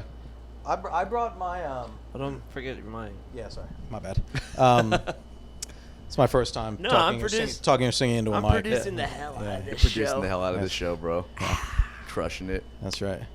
I brought all my stuff here with the idea of doing the same thing, because when I moved here, I was in the middle of producing Eugene's album, and a couple of those songs have J.J. Grey on them.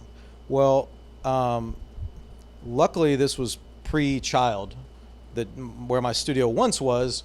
My 10-pound child now owns, even though he doesn't do anything. He's got a nursery. I'm like, my studio's gone. This kid, shits his pants, and he owns my studio. He doesn't know he's in here. Why do we have Why do we have a nursery? Why don't I still have my studio? We could do this when he's like 2. Yeah. But, you pick your battles. Yeah.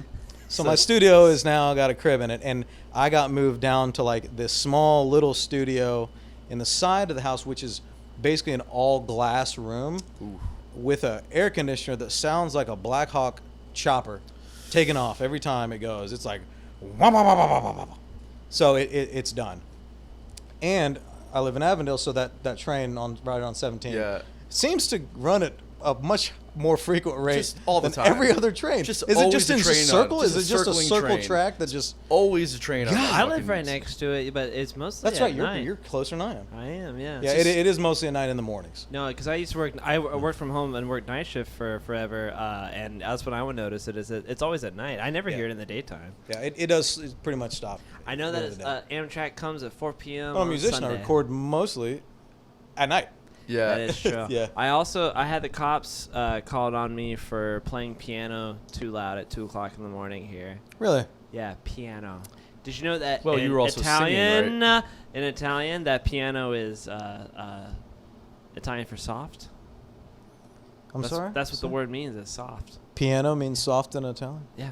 So, and it's not a very soft Yeah. sounding instrument. I think it's though. piano, though, right? It's Piano. Piano. Piano. Piano. Piano. Yeah, And yeah. also with the. I'm Italian, so I know that also. What? Yeah. Pick a what? Are Pick a you? lane, Pick a guys. lane, All right. dude. Doubling down. Pick a over cool here. I've Latin never- lane, I've never okay? once- Pick a cool Latin. Pick a lane. cool Latin lane. Yeah. Yeah. Fucking Cuban Italian. Yeah. That's what I'm sticking with. Pick an island. Stick with it. America. You laugh. That's right. All lanes. I'm from an island too. I guess I'm from Ireland. Ireland. Okay. That was really far-reaching and not very. It is an didn't land very island. well. It's an yeah, but I island, mean, like too. you said, Ireland, like you were trying to make. It was weird. I don't know. Yeah. Didn't sound good. Totally Oh. on. You ever been there? No, my Place is sister crazy. has. So It's awesome. there's of course, it's like every person who says that they're Irish, like there's a town named after me. Yeah. All right, yeah. Sure it is. But yeah, there's a town of Begley up in. What is it? What does Begley mean? Donegal. Begley. Tell them what they mean. Tell Begley, the world. Begley comes from Gaelic translation of Obeglach, which means little hero. Little hero. And I love Yes. that. And you are little. I'm a and good son. You're my hero. Thank you. And you definitely have hero qualities. I'll say that. Just not a lot Yeah. of them. Like a Yeah. little amount. You get a little amount of hero qualities. Yeah, Yeah. it's enough about me. Um, I wanted to ask you, if it's not too personal, how come you moved to Jacksonville? Is it because we have a booming music scene? Yeah, that's right. Yeah. A booming cultural That seems scene. to be the trend. Yeah, trend. that's Is what we right. keep on asking people who move here. They're like, Yeah. Jacksonville's where it's at. Yeah. Why didn't you choose Miami or Tampa or Fort Lauderdale or St. Pete? No, I moved to Jacksonville. I'm a North Florida guy. Yeah. I went to school in Orlando, and I lived there for, like I said, like 18 years after college. And I had a great time in Orlando. It's an interesting place. It's never been my vibe. Like when I moved to Orlando, within a week, I remember looking at my roommate and telling him, like, after college, you'll never see me again. Like, I'm getting the fuck out of here, and I'm going back north. But I stayed for 18 years because I met a lot of great people, and I made a lot of great friends. And that's any place you are. That's really all that it is. It's just Yeah. a place can suck, but if you got buddies, it's great. And if a Orlando's place like can be great- Fort Lauderdale light. Yeah, you know? totally. It is what it is. But so I stayed a cool long place, time because though, I Orlando. like I said, just like anywhere, it's got great little spots, but it has bullshit too. Plenty of bullshit. Yeah. A lot of great people that I met, and I love the music scene there, and I met all these musicians that I think are top notch. That like again, because I didn't start till I was 21. Like I learned from those guys. Like, Yeah. the first time I saw the legendary JCs play in like I don't know 2002 or something. Like and this was when they were with Anthony Coles and Brian Chatterkoff and Ralph Amaduri, and like I was just I couldn't believe it. I was like, holy shit, what did I just see? This fucking guy, Eugene, was just a lightning bolt. It was crazy. Yeah. And I was like, man, I got to meet this guy. I need to learn this guy. And then, cut to 3 or 4 years later, he saw me playing guitar. I think I was playing slide guitar somewhere. And then he ended up talking to me. And when Eugene talks to you in Orlando and you don't know him, you feel like James Brown is talking to you, right? So I got to meet people like that I idolized in music because they were my first. They were the first thing that I'd ever seen really in music up close in rock and roll bands and shit. So I made really good friends there. So that was great. So that kept me there for a long time. But I've always loved Jacksonville, as like I was telling him, even growing up. I love the river. You know, I'm not a big beach guy, but I love the St. Johns River. I love to fish. I love to get in the swamp. I love to do all that stuff. My brother went to law school up here. My sister went to UNF. So they were both living here forever. And my parents are still in Ocala. So we were looking to make a move and do something different. And I was like, well, you know, Jacksonville's kind of an easy step. You know, it was either that or like, I got a lot of family in Texas. We're like, maybe we'll go to Texas. And I was like, it's too far. Kind of lazy. Jacksonville's one move. It's one truck. Let's just go. And, you know, the wife, being from South Florida, whatever, everybody that hears Jacksonville, they have the stigma. They're just like, oh, Jacksonville. They just think the Florida man thing. They think strip malls and all this, right? Which I'm happy for them to think now because I don't want them all coming here. Damn it. Is it white trash here and I just don't know it? That's what people think. Oh. Well, from downtown to the beach, that makes it's you know anywhere in Florida.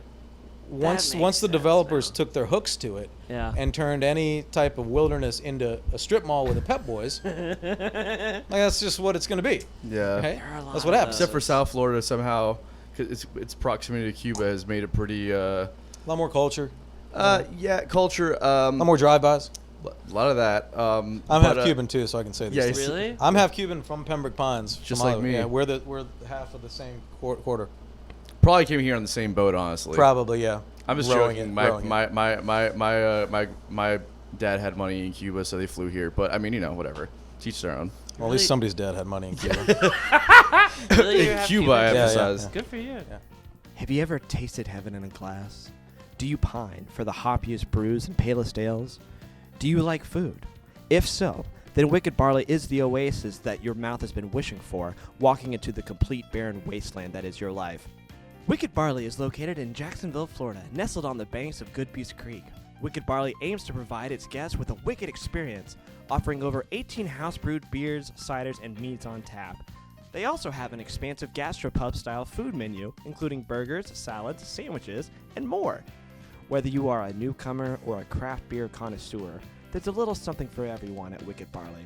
Visit them at 4100 Bay Meadows Drive and tell them Bottom of the Bill sent you. So my wife is half Cuban also. So my kid is half Cuban the hard way, because he's got one half. Because I got it all from my mom's full Cuban, my dad's from Texas, so I got my half from one person. Yeah. My kid's got 2 quarters coming in making a half. So it's got one half the hard way. And your wife is also from Pembroke Pines. Yeah. Hollywood. Yeah. My dad's Wild. from Kentucky and my mom's Taking over. from Kentucky, That's right. and that I'm just white trash. Yeah. But it is interesting. Like the one thing that pisses me off about the Florida being the butt of every joke, especially still right now, is that I love it. No, I do. It's funny. Actually from here, but I get to live here. I'm like, oh yeah, this place sucks. No. Kentucky's Son of a amazing. Yeah, but we're not in the news every day. So there's nothing going on there. That's why. Yeah. So what? And I moved down here. I think I just turned 32 a couple of days ago, and so I think I've lived here. I lived here in Jacksonville more than I have in Kentucky. There you go. Point. So now you're more Florida than I'm you are Florida Kentucky. man. Florida man through and through now. I guess, so the thing is, a lot of people say they don't want people coming here. I actually do want people coming here because I want this place to blow up, and I want it to be like the next music scene. But what the problem that I have when people talk shit about it is that it's usually like people that are from bigger cities, like Joe Rogan, who constantly shits on Florida, and specifically Jacksonville. Really? A lot of them do. Like a lot of the comedians do. Oh yeah, because he was just. It's an easy target. A couple of days ago. Jacksonville and Orlando are the 2 biggest buds of, and maybe like Scottsdale, Arizona, are the buds of every joke on television. Yeah. Right? Like the was show that? The Good Place. Yes. Oh, they've got God, the that guy, fucking you know, DJ. Jin So- Yang or what's his name? Yeah, I forget what his name is. Something. John Yu. Yeah. Was from Jacksonville, Florida, and all he did was aspiring DJ. He wanted to be a DJ in yeah. Tallahassee. Yeah, That was got busted for his dreams. Got busted for stealing hubcaps. Made a lot of money out Yeah, of it. where's I it- don't know what it. What the, there's what's there's funny numerous about that? times in the show where he goes Duval or something. Like, Yeah, you know. really? Yeah, Yeah. or there's one on one episode where what's his name? Ted Danson was like he plays like kind of like this godlike figure or whatever, and the dude from Jacksonville was like, so can you tell the future or whatever? And Ted Danson's like, no, I can't do that. He's like, well, are the Jags ever gonna make it to the Super Bowl? And he goes, and then Ted Danson's like, this well, I we can't are. tell the future, but no, they won't. Yeah, this year we are. We got the #1 pick in 2 It was a days. great bud. show. Either way, the reason why I don't like it when people shit on Florida like that is because those people have influence, right? So it's Yeah. like Joe Rogan moves to Austin, and all of a sudden, like Texas as a whole is just seeing a huge influx of people moving there and starting industry there. Yeah. When someone like that says, I don't know if they went there because of Joe Rogan. They didn't, or but- because their businesses were literally made to shut down everywhere Where did else. Totally. you live in Texas? Austin? you said? Austin, but he like brought almost at Yeah. least like a good chunk of the comedy community with Yeah, him. sure. And when someone like that says, Tom Segura and then moved to Austin. Yep, yeah. yep. Really? From Did? LA, Oh yeah, yeah, they moved the whole everybody's podcast. moving like all the heavyweights. That's so from- close. I want to go. Yeah, They're so- either going to Austin or Nashville. Yeah. Yep. And it's like Florida's just as open. Come here. It's like, well, no, shit, Florida's Still, we're not good enough for you. Yeah, that's that. But when people like that say that, people Yeah. take that seriously. Yeah. Then they don't come here and start businesses. You know. I would say Which- a shitload of people are coming to Florida, but they're not bringing any cool shit. Not It's bringing just any cool old shit with retired them. people that are Old they're driving the housing property prices up, and then they're not opening cool restaurants. exactly. Like, damn they're, it. They're Well, I not bringing guess- any cool music or art Yeah, with them. nothing. You know. Well, all I know, like when we got here, when I took Adrian over into the Avondale Riverside area, because I asked my brother-in-law and my brother, my sister, where do I need to go when we're moving up here to find this type of stuff? Because if it was up Riverside's to it, me, if it was up to me, I'd move out into the woods in the middle of nowhere, build a studio, and just play my guitar and build Yeah. shit and blow stuff up and never Yeah. talk to anybody. Not That's far, just me. Not far from that. 100%. Right. That would be where but she is a little bit more connected. She needs to be close to civilization than that's me. how my girl is too. 100%. I'm like, I want to move to Wisconsin so bad, out in the middle of Yeah, nowhere. that's me. And she's like, no, we have to be near a big city. I'm like, okay. Yeah. I need to be. Yeah, Right. I need to be like in a city. I need Yeah, concrete. you're a chick too. Yeah. Well, so I I showed her Avondale, and man, she was just like, "Oh my God!" She's like, "This was Jacksonville." I go, "This is Jacksonville." I was like, "It's a gigantic city. There's a whole bunch of different parts to it. Yeah. Everybody just thinks of McCool's. Yes. You Yeah. know. What's McCool's? It's out of the beach." Fionn McCool's the Irish place. Finn McCool's? Finn McCool's. Yeah. It's Fionn McCool's. I'm pretty sure. Oh, that's done. It's a Shim Shim now. Oh shit. Oh no. Oh, it's not the same thing anymore. No, isn't there one? There's one in Atlantic Beach. Is that where we played with Last to Leave? Oh, that's not called Finn McCool's. Oh. That's the other actual Irish. Either way. Well, they people think of that, and they think of the paper mill that's not here anymore. Yeah. Because that's what most everybody that's my age or older, mostly older. It's usually like my dad's generation. When you say Jacksonville, they go, "Does the city still smell like shit?" Yep. Yeah, my dad It's said like, that no, too. It doesn't. And the Koch brothers moved it up to Brunswick, and now Wicktown smells like There you a go. dumpster. Does it Georgia really? can fucking have it, bro. Yeah, if Shit, I've been through there. I haven't smelt it. you just go there on a day that has air outside, and Oh. you just drive through on 95. All you got to do is get to exit 29 or so, right as you're going into No Georgia. kidding. That thing smells. All my friends back home when I came here, they'd always be like, one of my friends was like, "So what's it like living in the boonies?" And I'm like, "There's a city here, bro. There's a skyline. Like There is there's a sky. There's a sky. I was looking for the skyline- word. No, I'm just saying, like, there is no skyline. Yeah, well, there's a skyline. There's there's people that live here. There's there's like a booming arts scene. Like it's not like the boonies, but like that's how people down there and just in bigger cities think in general. Yeah. Where Oh, it's yeah. like 100%. anywhere that's not where they're at is just fucking bullshit, basically. Yeah, of course. But I wanna be with the Roughnecks. I wanna fucking like build something here. Like Yeah. I don't wanna fucking. Jacksonville's got plenty of that. I don't wanna go to a place with the fucking nose up in there. I wanna be the underdog. Jacksonville's got both of those things, which I like about it. Yeah, that's what I'm trying to Yeah. say. And NFL That's why it's a great team, city so, like, and a booming arts also community. So fuck come you. here and bring your art. Yeah, the Dolphins. I mean, are you great. go up to what's called what's that restaurant on the roof? Post and River and Post. River and Post. Dude, that's some of the best views of any place, and it's a swanky place. I gotta show you around, buddy, because I just went there for my girlfriend's birthday. I was like, this sucks. yeah, but view-wise, you kidding me? It's pretty. Like, I it's gorgeous. Guess so. I don't know. Also, the roof at Hoptinger or Black Sheep. That's what I'm saying. Like, Black most people have no idea that something like that exists in Jacksonville, Florida. Oh yeah. They think that it's all the boots scooting boogie down at the swamp, and like everybody's dancing around on the dirt floor. Yeah. And I was like, no, I mean that's a couple blocks away. Yeah, granted. it's definitely here. Yeah, the Island Bar is open. Yeah. I still never. I've still never been there either. I gotta make it happen. It's been like 15 years I've known about that bar. But every time somebody comes into town that we feel has a air of like, how we're going to Jacksonville. What are we going to hang out at the laundromat?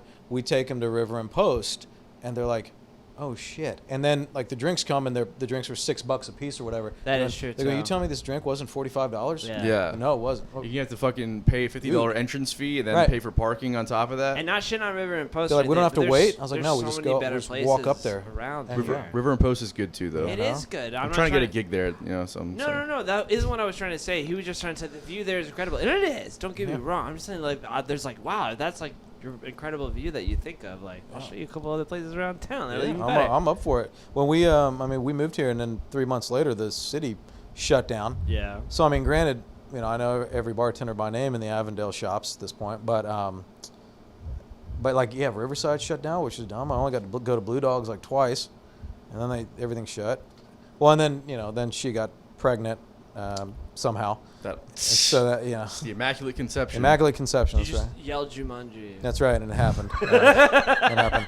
I'm still not sure if she's the mother or not, though. So yeah. I know he's mine. So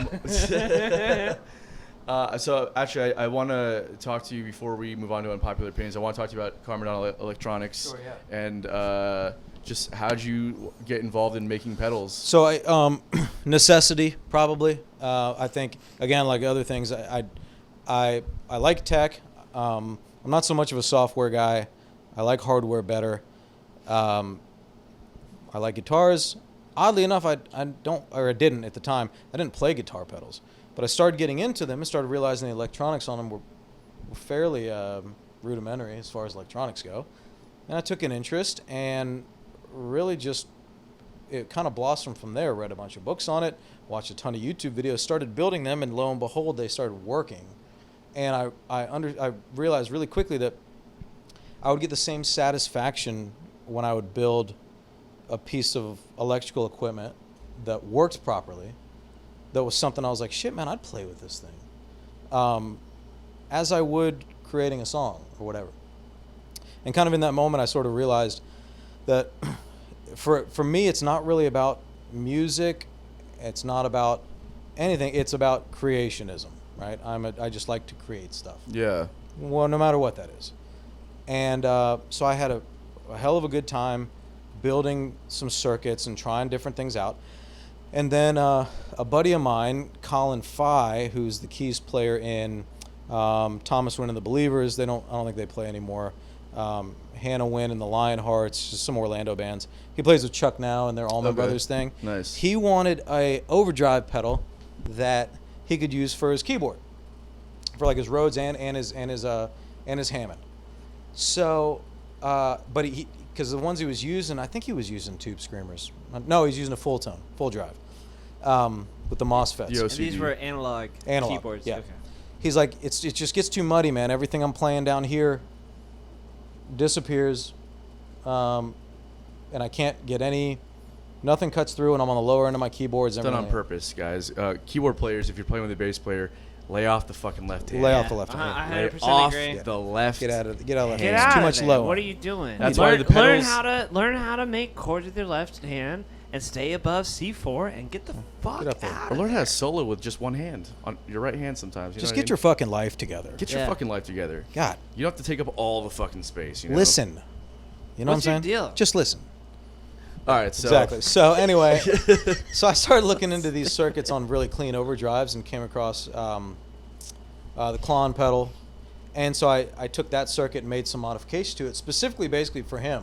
I put a passive bass cut in it that the Klon doesn't have. Like Klon does a bunch of different things I won't get into, but This basically takes the clean signal that goes into the pedal and takes it out before it gets overdriven. A really subtle thing. Doesn't hardly change the tone or anything. And then I moved the filters around a little bit.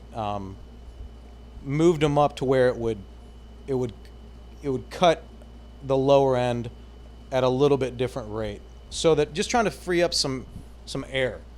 Right? So I didn't want it to change the tone that much. I didn't want it to make the low end go away. I just wanted it to almost the same thing as like if you're looking at a graphic EQ, of taking like a sliver and dropping it all the way down to like minus 24 dBs.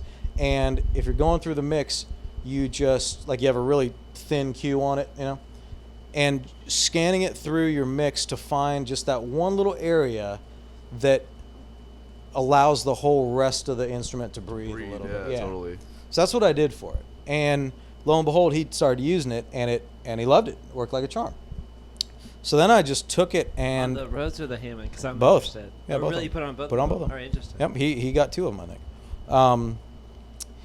And then I just started using it for guitar. And I almost remember the moment. It was when I think I was playing with Chuck McGidd and maybe Daniel Heights. I'm not sure. A couple of those guys. It's like sitting in. And because I kind of come from the world of producing now, I play a lot softer when I play my guitar than I used to. Same. I used to just be a guitar player, and we're dickheads, and we just wail. Yeah. Just up. Now I'm more thinking about the sound of the entire stage and whatever, and I like to try to lay back and then maybe find my I'll go to the EQ before I'll go to the volume knobs. Yeah. Try to find my place, because that's how sound works. Damn it. Imagine that. Right. It's not just volumes. Well, I think I was playing with them. We're in like Tanquerays or something, somewhere where all that's out the window, doesn't matter anyway, because you're in a box, underground. And those boys like to make frequent trips back to the amp.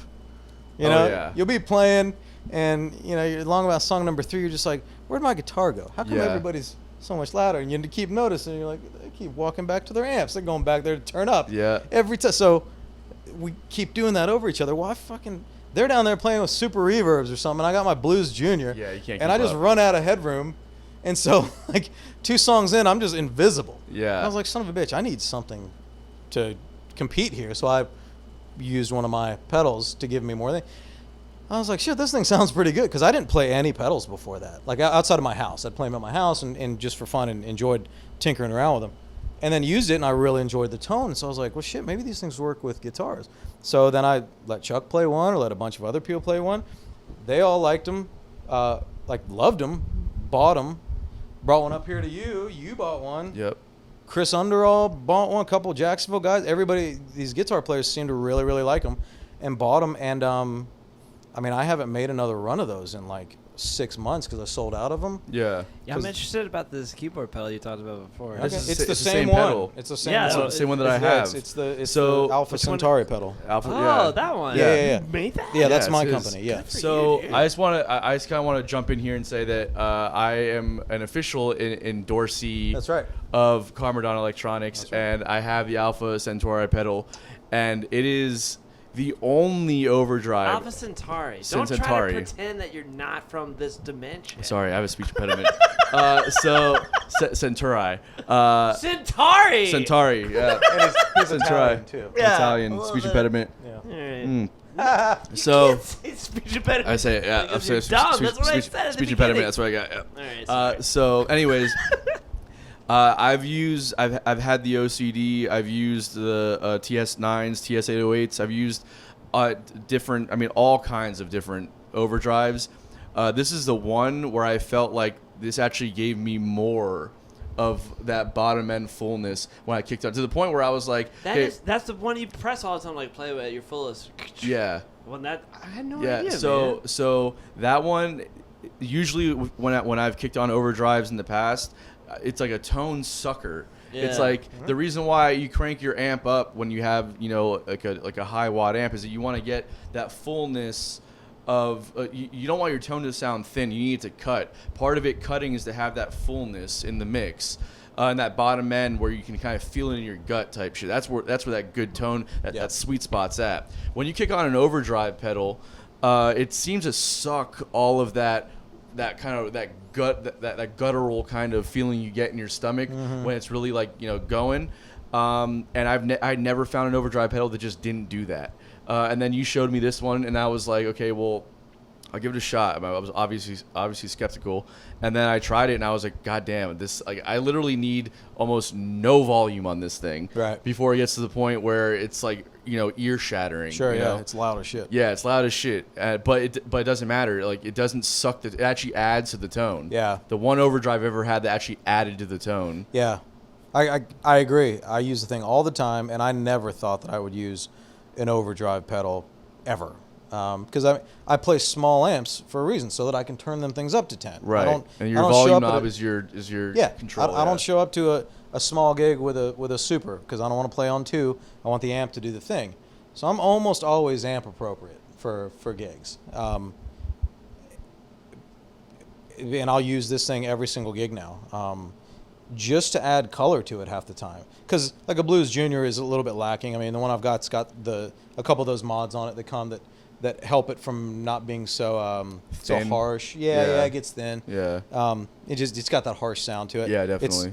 It's got that. It's got a hemp speaker in it that the guy before me put into it. It's got a nice sound. What's that? The Cannabis Rex? No, it's a different one. Okay. It's not a Cannabis Rex, I don't think. And it's not a Tone Tubby. I forget. Maybe a Weber. I forget. But yeah. So it's got a nice sound on its own, but the Alpha paired with it is fantastic. And I give guitar players that pedal, and I sure when I brought yours to you, I told you the same thing about the bass cut knob, and I was say start with it on 10. I go, it's very subtle. I put that in there for keys players, and it makes a drastic difference with keys players. I always tell people it probably won't do a whole lot for you with the guitar. It's because like I said, it's super duper subtle, but everybody for the most part that I've given that to, especially Steve Honig, Steve's like, that is the magic knob, buddy. He's like, that knob is so magic because it just, because I cut that little bass down just this tiny hair a little bit. He's like, and the whole instrument just jumps out above the mix. So, I noticed that too. Yeah, with the overdrive pedals or anything, it just sounds like, oh, you turned everything up. It was like, you didn't want everything. No, you don't want turned everything. up. You don't want you just see that especially break You want to up. find the your bass. spot in the mix. Like Yeah, you you think wanna- of it just yeah. like mixing your album in a studio. Yeah. Right? You don't make the guitar louder than everything. You Yeah. EQ everything so that every instrument has its spot in the spectrum. A pedal will help you find that a little bit easier than the amp will, because you can mess with the pedal while you're sitting in front of the amp and hear it in real time. If it's it's a good pedal, I mean, there's a lot of companies out there, man. Like, so I used to use a Small Stone for the phasers, right? And it's a great phaser, right? The effect sound very like throaty and kind of like I loved it, but it also like the volume would drop out drastically whenever I cut it on. Sure. I'm like, okay, well, I'm playing like a funk kind of groove right now, and I need the guitar to be that percussive thing, and I just lost it by cutting this on. Right. Right. And it's like, so it's like you can find some pedals that. But then it's like, so you turn your amp up to get that sound, but then you cut the pedal off and then your amp just jumps up. Yeah. So it's like, counterproductive. Yeah, it's like, so it's hard to find a pedal that can really allow you to keep your tone while also just, I guess, the transparency, where just it just adds to your tone rather than really like sucking it out or giving too much. Yeah, it's hard to find that. Yeah, I agree. Not to like toot my own product's horn here, but I think it's the best clone type of pedal at the price point. Yeah, man. Yeah, because I mean it's $200. Shitty clones, like your lower end market ones, they'll go for like $90, something like that. But they're you click those things on and it's gone. And they break. Your tone's gone. They break. Yeah. And really really high end ones, I mean those will go for $350, $400, right? Yeah, and then you get some of like the original clones, which are going for like $1,000 So Jack Mock's got one up at the Mock shop. Oh, he does? Yeah, he's got it in the case there. I think it's a Gen 2, but still made by the original guy. Okay. And I took mine up there. I wanted to A/B it, and that one sounds a little bit better, and rightfully so. But it's $2,000, and it's that big. Yeah, and if it breaks, what are you gonna do? Does it sound 10 times better?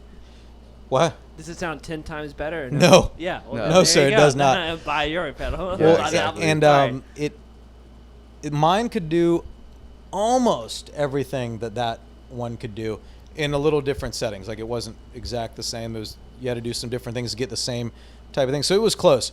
But I think that, especially for the money, crazy good by comparison. And You should charge fucking more, bro. maybe we'll see. If more people start buying, I will. Yeah. Supply and demand, baby. I'm a businessman. That's right. There's a chance, and I don't know, but there might be one on Joe Perry's board right now. Maybe. Really? I had a buddy who a buddy of mine called me that has one of them. He called me. He goes, he's like, I'm building a guitar for Joe Perry. He makes these crazy light up electric guitars. They're berserk. They light up like the 4th of July. That's awesome. Like he makes them with all this polyurethane pouring and there's LEDs all in them. Nice. I was sending you a video of it. Yeah. I see these videos of this thing and I can't believe it. It's just, it looks like the fucking end of Burning Man. I need one of those. It's crazy. Yeah, it's definitely your style. Right, so I'm not much of a gimmick guy, but I would do that. Like if you do that on stage, people go, "Holy shit!" They Yeah. would all video you and put you on their Instagram. If you're going for likes on Graham, that will do it. Yeah. Graham likes. Yeah. Graham likes. Anyway, Joe Perry saw this guitar and told the guy, "I want one of those so he could play it on with Aerosmith on it because it's perfect. If you're playing in a stadium, it's a perfect guitar for that. Yeah. It's the whole thing." Anyway, so he did that, and he and the kid goes, he's like, "Hey," he goes, "give me one of those Alphas." He's like, "I'm gonna take it down to Joe Perry and see if he'll like it." He goes, "I was told him about it the other day. He lives in like Southeast Florida over by Sarasota, like all those old rocker guys do, and apparently he has like 100 clones, and he's always looking for new, better ones." Because of course he was one of the guys that they used to test the originals on because the clones from the late 80s. Yeah. So he goes, "But I don't take those on the road." He's like, Yeah. "Somebody will steal them or break them or whatever." So he took it down and Joe took it. So I don't know. Maybe he's playing it. That'd be fucking dope. Fucking awesome. He should let you know. Duh. Yeah, I know. You know what I mean? That's Yeah. one of those things. Yeah, But- that'd be pretty killer. I definitely sent my dad that picture. I was like, "Here's Joe Perry. Nice. I made it, Pop. Yeah. I'm not a failure." So do you have any proprietary tech that's in that, or it's just No. basically the way It's really hard to patent circuits of that nature. Yeah. Unless you build a component that is your thing. right? Like some sort of IC or something. Yeah. Otherwise, because what I'm doing, it's completely analog. That's Can you the problem, patent yeah. how electrons move from left to right? No, but you can patent the You know? the method of which they get to those points. Yeah, you know, well, that's true. But I was just Yeah. curious. Well, you know? for one, I couldn't because it's literally a clone. yeah. But what tells me that you can't, or it's almost a clone. What tells me that you can't do that is because there's a giant markets of people cloning gear, and they sell it and it's legal. Do you have Right. to pay out to the original No. patent holder? Was it? It's not the same exact circuit, right? Yeah, it's not the same exact. The Yeah. parts are different. Like all the parts are different. Oh, okay. Yeah, all that stuff's different. The way it's the way it's put on the board makes a difference. So it's not a clone. You basically take the same idea All right. of how they manipulate a signal. Now, how And you kind of how do that. did So you there's get- like 3 or 4 different types of overdrives, and that's one of the main ones. right. So like all your overdrives are either going to be like a tube screamer, or like make sure you say it in the mic. a tube screamer, or like a clon, or a fuzz, and then people just change them up a little bit Yeah, from right, there, right. How did you get into the actual hardware making of this? Is my Just question. videos, man. Intellectual curiosity. And so when do you make this your personally hand, at yeah. home? Yeah. By You have a printer machine now, right? Yeah. Well, so that's the business has taken a drastic change. Yes. In the last 8 months I've into a noticed. world that I never thought that it would have. But yeah, to answer your question, yeah, I wire them up in the house. I love it. I design the circuit boards in a CAD program. I get them what program? a CAD program. What's that mean? What's that stand for? Computer Assisted Design. I think is what it is. Yeah. Anything you see designed in the world is pretty much made in a CAD program, like Oh, okay. 3D printer, CNC routing machine, or anything. They make it in a 3D software thing. Anyway, so you make it. It's all pretty easy. Like I could teach you how to do this stuff in 2 days. It's I'm not Stephen Hawking here. It's pretty low. I don't know, for a better word, low fidelity electric. It's like electronics 101. Okay. Yeah, It's all analog stuff. Yeah, right? yeah. I'm not digital. I'm not getting into that Okay. stuff at all. Yeah, it's you're all not have to make analog. any silicon chips or anything. No. So you design your circuit board with all your components. First, you draw it all up in a diagram. Then you put it in this program. And you send it to a circuit board manufacturer. They make your circuit board because I wouldn't doing it at home. You can. It's not that hard, but why would you? They're super cheap. It comes over, shows up. Then I buy all my components at electronics. When you say retailers. components, you mean like Capacitors, capacitors, resistors, yeah. yeah, all that flux stuff. capacitors? Yeah, flux capacitors. There's one of those in there, Yeah. for sure. 88, Monty. That's right. And then you solder it up and you put it in a little metal box That's so dope. and it makes loud noises. I've always wanted to make my own synthesizer, and you saw the Moog Prodigy that was in Did, here, yeah. right, like that Yeah. from the 1979. Yeah. There's not one That's all computer. analog, It's huh? all Yeah. analog Yeah. the It's whole awesome. way through. Awesome. And I'm just like, I'm too scared to take it apart because I'm just gonna destroy it. But like, Yeah, I wanna don't take it apart. No, I want. Don't take it apart as your first. No.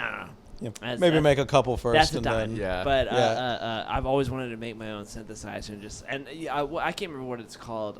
Where they do they literally do that all day on YouTube. Is where they take apart synthesizers and just like solder like this crazy like do mods to it. Frankenstein monster Yeah. of a synthesizer. yeah. I just think that in itself is so neat. Like Bob Moog, if Yeah. you know about him, did you ever watch the Moog documentary that they I have haven't yet. No. It was on Netflix when Netflix like first came out, Mhm. and then it's nobody cares anymore because and he passed away a little while ago. But Oh, did he? yeah, like in 2012 or 13. Okay. But my favorite thing about him is that he didn't play a fucking instrument Right. ever. And he just like in his head like came up with the schematics. I'm like, oh well, if you do this and all these things, it'll create sound. And he just created a synthesizer. Yeah. That shit's so cool to me. Yeah, totally. That whole other aspect of it that's very overlooked is the mechanical side of Yeah, things. totally. But Most of those early guitar pedal sounds, a lot of them came out of the Hammond organ company. Yeah. right, yeah. They were doing a big- ton of stuff in 'cause- that realm, and then they split them off. But the electric guitar was first. Well, with Was the it- fuzz, the Maestro pedal. Well, no, just the electric guitar in general with like a Oh, pickup. oh, You know oh, what sure, I mean? sure, Like sure, back yeah. in the 40s. Yeah. Or I think it was 50s. I think it was Fi- the 40s. I'm pretty sure No, it's it 40s. was 52 was the first electric It guitar. was okay, all right. Yeah. You know better than I do, Yeah. but I just think it's 51, so interesting sorry, 51. to me. You always see like the and it's in movies and everything too, but it's like the guy that like has nothing to do with the music and he's never played an Always, instrument. yeah, always. And then he's just like creating things for artists to play. Yeah. And that's just this whole different Mo- realm. most I of just think the- it's really interesting. Most of those early fuzz pedals, they started over in England. Like there was one here. I think it was the Maestro pedal by Gibson. Anyway, they made it. And it was this big old thing, and it didn't sell well. Somebody took that design over to, was it Dallas Arbiter first or was it Vox? I forget. And essentially, it went through like 3 or 4 people that just had basically music shops in London that were making these little amps or whatever. And it ended up in the hands of this guy that wanted to build it. Well, he didn't have anything to do with electronics, nothing. But he basically just like took the pedal and said, "Hey, I want to make this thing." And they're like, "Yeah, go ahead. We don't care. It doesn't sell for shit." So then he started a company called Dallas Arbiter, and I mean I'm butchering this story, but the gist of it is he was not an electrical engineer from MIT. I think I don't even know what his relation. I think he was a salesman, honestly, and he started the first like main fuzz pedal. That's the fuzz face, the original ones that then Jimi Hendrix started playing. That became like the first pedal that anybody ever wanted. The Yeah. big circular ones with the smiley face on them. You But know? again, like not a musician. No, right? not a music. No, It's just so literally weird. It a doesn't make any sense. literally Why- a sales rep. Why are these like mechanically inclined people? Well, I guess that This goes all- back to my everybody loves music, Yeah. and that's what's so Yeah. wrong about it. Well- but the whole point is, is that like they're the ones who are like being the groundbreakers of creating new instruments and new sounds, and then they themselves are like, all right, here's what you can do with this that I created. Well, because I feel so weird. I feel like this they're is like God, and this you're is- like, here you go. This is a thought I just had right now, and it might be completely off base, but it's just I have to say it because it might be true. I feel like artists, like like musicians, are like the lowest common denominator of art. You know what I mean? Or creators. Musicians are. What do you mean? Because if you think about like people that invent things, you know, like the people that invented like half the. Oh shit, yeah, they're the geniuses. Not just that, or like you know, fine art. So you know, where there's like a skill here. It's like we're just like taking sounds in our head and just putting them out there. You know what I mean? Yeah. It's like we're not really creating anything but something that you hear, Yeah. right? But We're versus reproducing something, yeah. versus like an engineer who has this idea and like has to study not just the science but then the physical mechanics of it all, Yeah. and then put it all together. It's- Musicians are just like, yeah, we don't even really need the science either. We're just gonna We're go ahead and like, strum here you 3 go. chords and Yeah. call it a day. Yeah. Bob Dylan. I've always felt that way. Kind of. Maybe that's why I started like learning something else. 'Cause I felt bad. I'm God, I just play this stupid guitar. I should do something more. That's probably why I like music so much, is Yeah. because it's just so fucking like it's the lowest common denominator as far as art goes. It's the most soulful thing. That's the It thing. is, I think yeah. it's the shortest distance between A and B. A being like yourself, and B being expression. Or That's a good point, yeah. Because if it's hard to get something out expression wise, especially in the moment, through building a circuit. That's very true. Right. That yeah. takes like a year. Yeah. Yes. It's not. Yeah, music is Sound instant. travels quickly. Yeah, it's like it's concrete. There's no flow state of it, you Right. know? Whereas musicians, you're in the moment all the time, and it's just a bridge between you and whoever's listening. Of here's the thing, and here it is in the exact moment that I'm feeling it and doing it. And if you do it well, then then people feel that too. Obviously, most musicians, for the most part, don't do that well, and so that nobody feels it. But if you do it and they feel it, then I mean that's nobody's really felt that from an engineer very often. Yeah. Right, because it's a pure thing, right? Let's From just- me to you. Here's what I'm feeling. Boom, right to your face. Well, yeah, or if they do feel that from an engineer, it's just there's an entire thing where it's like you have to have, it's we need brand awareness. We need to educate the consumer. It's like if you want this massage couch to work, it'll make you feel amazing, but like we have to first create the thing, Right. and then we have to educate people on what it actually is. Whereas music, it's just like just play the thing, Yeah, it's and they'll instant. hear it, and it's there. It's the most instant expressive thing. Yeah. like Yeah, you instant. said. It's gratifying, and you get the feedback immediately from your audience Yeah. if you're at least you're playing live. That's why, in my opinion, that's why actors all want to be musicians. Yeah. Or why they all probably also want to be athletes. It's a similar thing: an athlete playing live in front of a crowd to a musician playing live in front of people. An actor has to go like just one of the other large art forms. They do their job, and it's like 8 months later, and they have to watch on TV people sucking their dicks telling them how great they are. Yeah. Right? So that's cool. Yeah, they probably love that too. From my experience of seeing actors, they all seem to like attention fairly aggressively. Yeah. But I think that's why they all start their little shitty bands, even though they have no musical talents. They're like, these guys are doing that, and they're getting that love from their audience in that exact moment. And them being narcissists, they're like, I want that too, immediately. Well, yeah, because know? also an actor. Not all of them, but some of them. Well, but an actor a lot of the times doesn't have really much say in the final product. You know what I mean? It's like Yeah. here's your guaranteed rate. We're gonna go ahead and make this movie, and then your job is done after the first few months, and then we have post production for like a year on this, and then you see the end result, and you're like, that's not where I thought this was going. I really was just a cog in the wheel. Exactly. Yeah. And versus like, them starting a band and seeing like you're saying, the instant gratification. It's like, well, here's this is a creative outlet where I feel like I'm really expressing myself, and I'm actually getting recognized for that. Right. It's great if you have attention deficit disorder. Totally. What? Being a musician. Totally. Yeah. Because Totally. it's like you can do this immediately, and then you get instant gratification. Like, Yeah. all right, not on to the next thing. Yeah. It could also ADD can be a pretty hard thing as a musician as well. It though. is. Yeah. I'm well aware. Yeah. But anyways, So- when are you making your next pedal? Well, so Are you making any delay pedals that have a dual output? Because that'd be dope. it's very specific. I know because there's only one that does it. And No, that's only the- delay pedals with single outputs. Well, Ever. because everybody. That's one other thing that why as a keyboardist I don't like There's plenty of Dual digital output, like delays. stereo. Not digital, a stereo Output. Yeah, plenty of pedals have delay pedals have those. Are you kidding me? I'm not Just kidding one. you.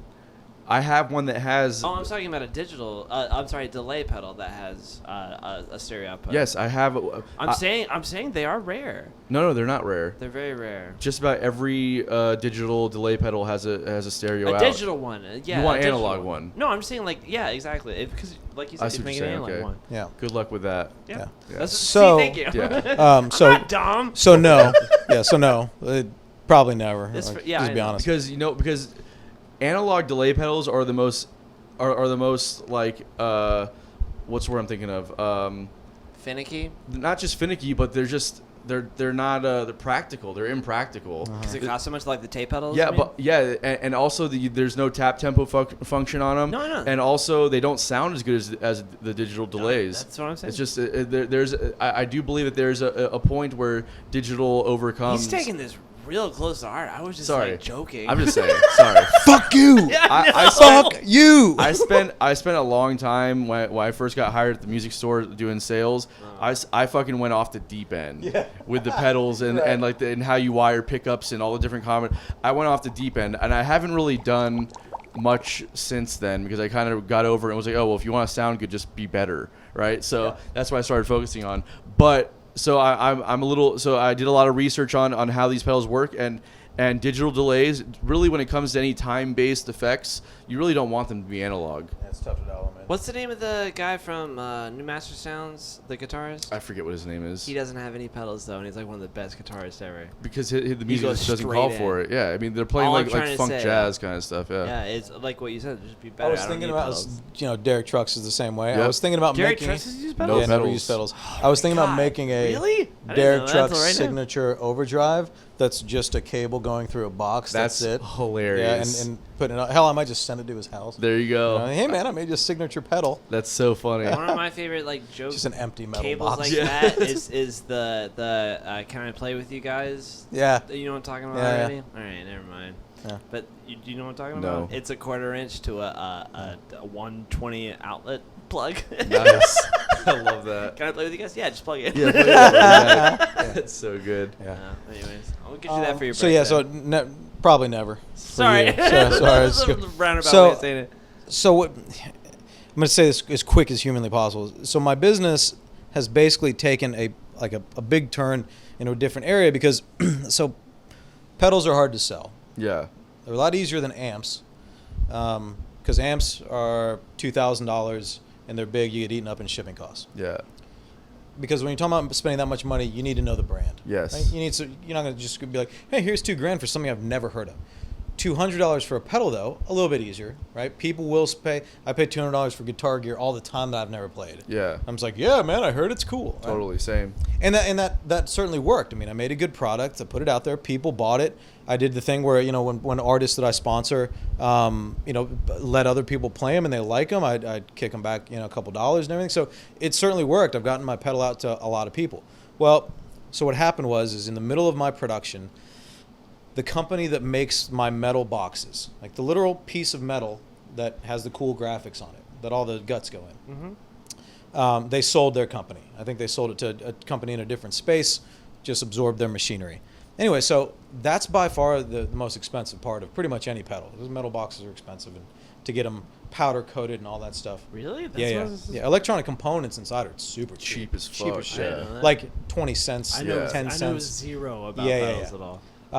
The metal box, you get them to powder coat, and they have minimum order quantities. So that part gets expensive. Like, especially if you're a small maker, you're like, well, I don't really need 100 of these things because I'm probably only going to sell 20 of them in the next 3 months, maybe 100 this year. They're like, no, we need you to buy 100, and they're $20 a piece. And you're like, no. shit, man, I'm not trying to spend $2,000 on these things and expose myself that much. Anyway, so what they use is a printer called a UV printer, right? It prints graphics on hard surfaces, side of that Coke bottle, the top of that MacBook Pro, anything, doesn't matter. Like a laser thing?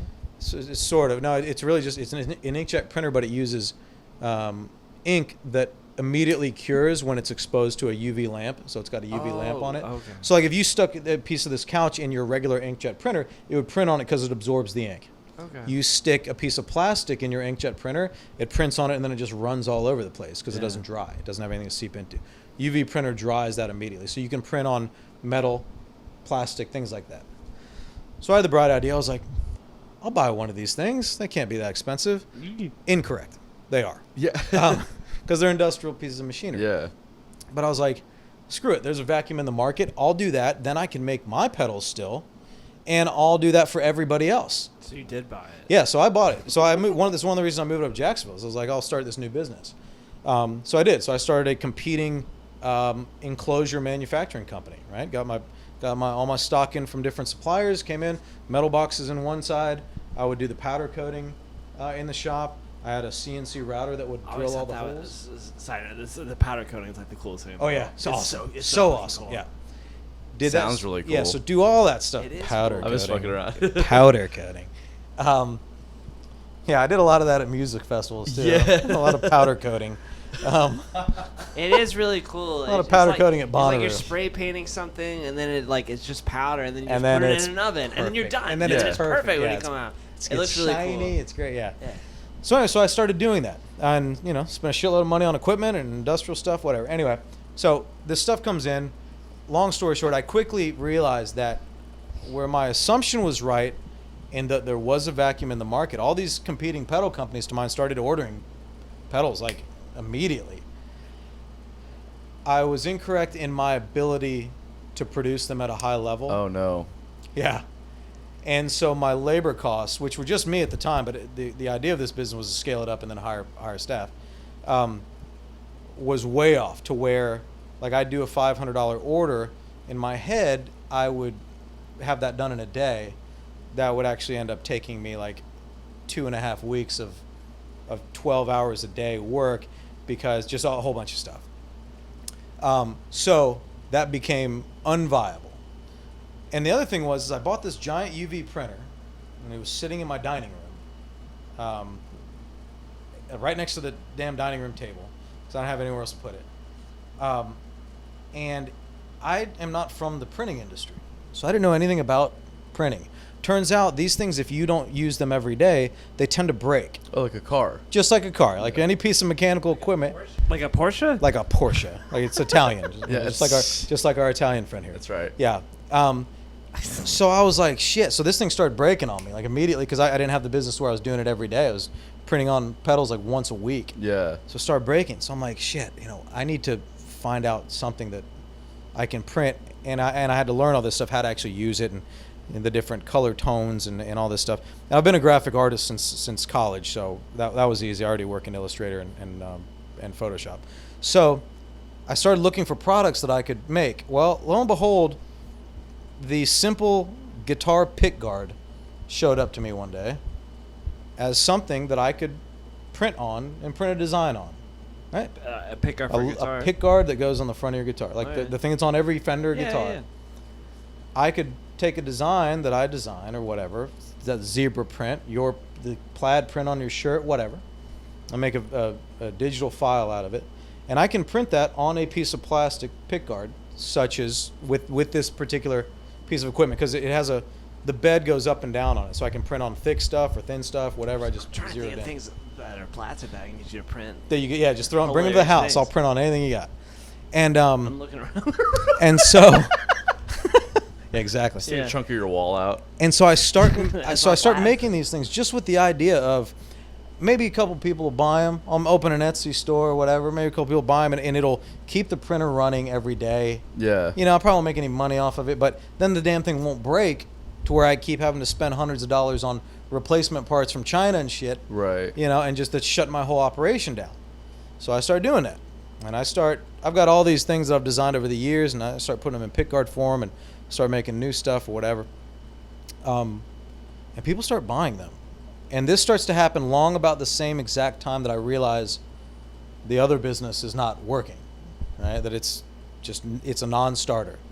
Because I'm fucking up more pedals than I'm actually getting out the door. I see. Yeah, so I'm like hemorrhaging money. And these other ones are selling and have pretty good margins on them. So I start putting out more stuff. And they start selling more. And it turns out, shit, people really like what I do. And those things kind of take off. And so now, I mean, to date, I think I've moved I think the first one sold around August. I mean, I've moved north of 1,000 of the damn things. Nice, man. Since then. 1,000 pick guards? 1,000 pick guards. Dude. You're doing straps too, right? Yeah. So we just moved into the strap market. So the thing about pick guards is that it's a very niche market, right? I mean, not a lot of guitar players use them. Like, it's not really my style to use them. All my stuff's just standard vintage. I play an SG, black pick guard. Way to go. Yeah. Can call it a day. But a lot of people like that. And to tell you the truth, I've gotten kind of a little bit more into the interesting thing about, Frankencaster guitars and building your own shit and all that stuff now. Whereas before, I was just a purist. Gibson guitar and a Fender amp. That was me, There you go. With a Alpha Centauri in the middle. There you go. Hit That's what I'm rocking right now. And let her rip. Yep, that's the way to go. I mean, that's my bag. Well, but they're doing all this stuff. There's this huge community of guys that build their own guitars, that love customizing their guitars, and I love making the things. It's the most fun job that I probably had, other than when I owned a lawn service one day. Only because when I owned a lawn service, I could drink and dip on the job. Yeah. So that was awesome, and just work shirtless all day. It was the best job ever.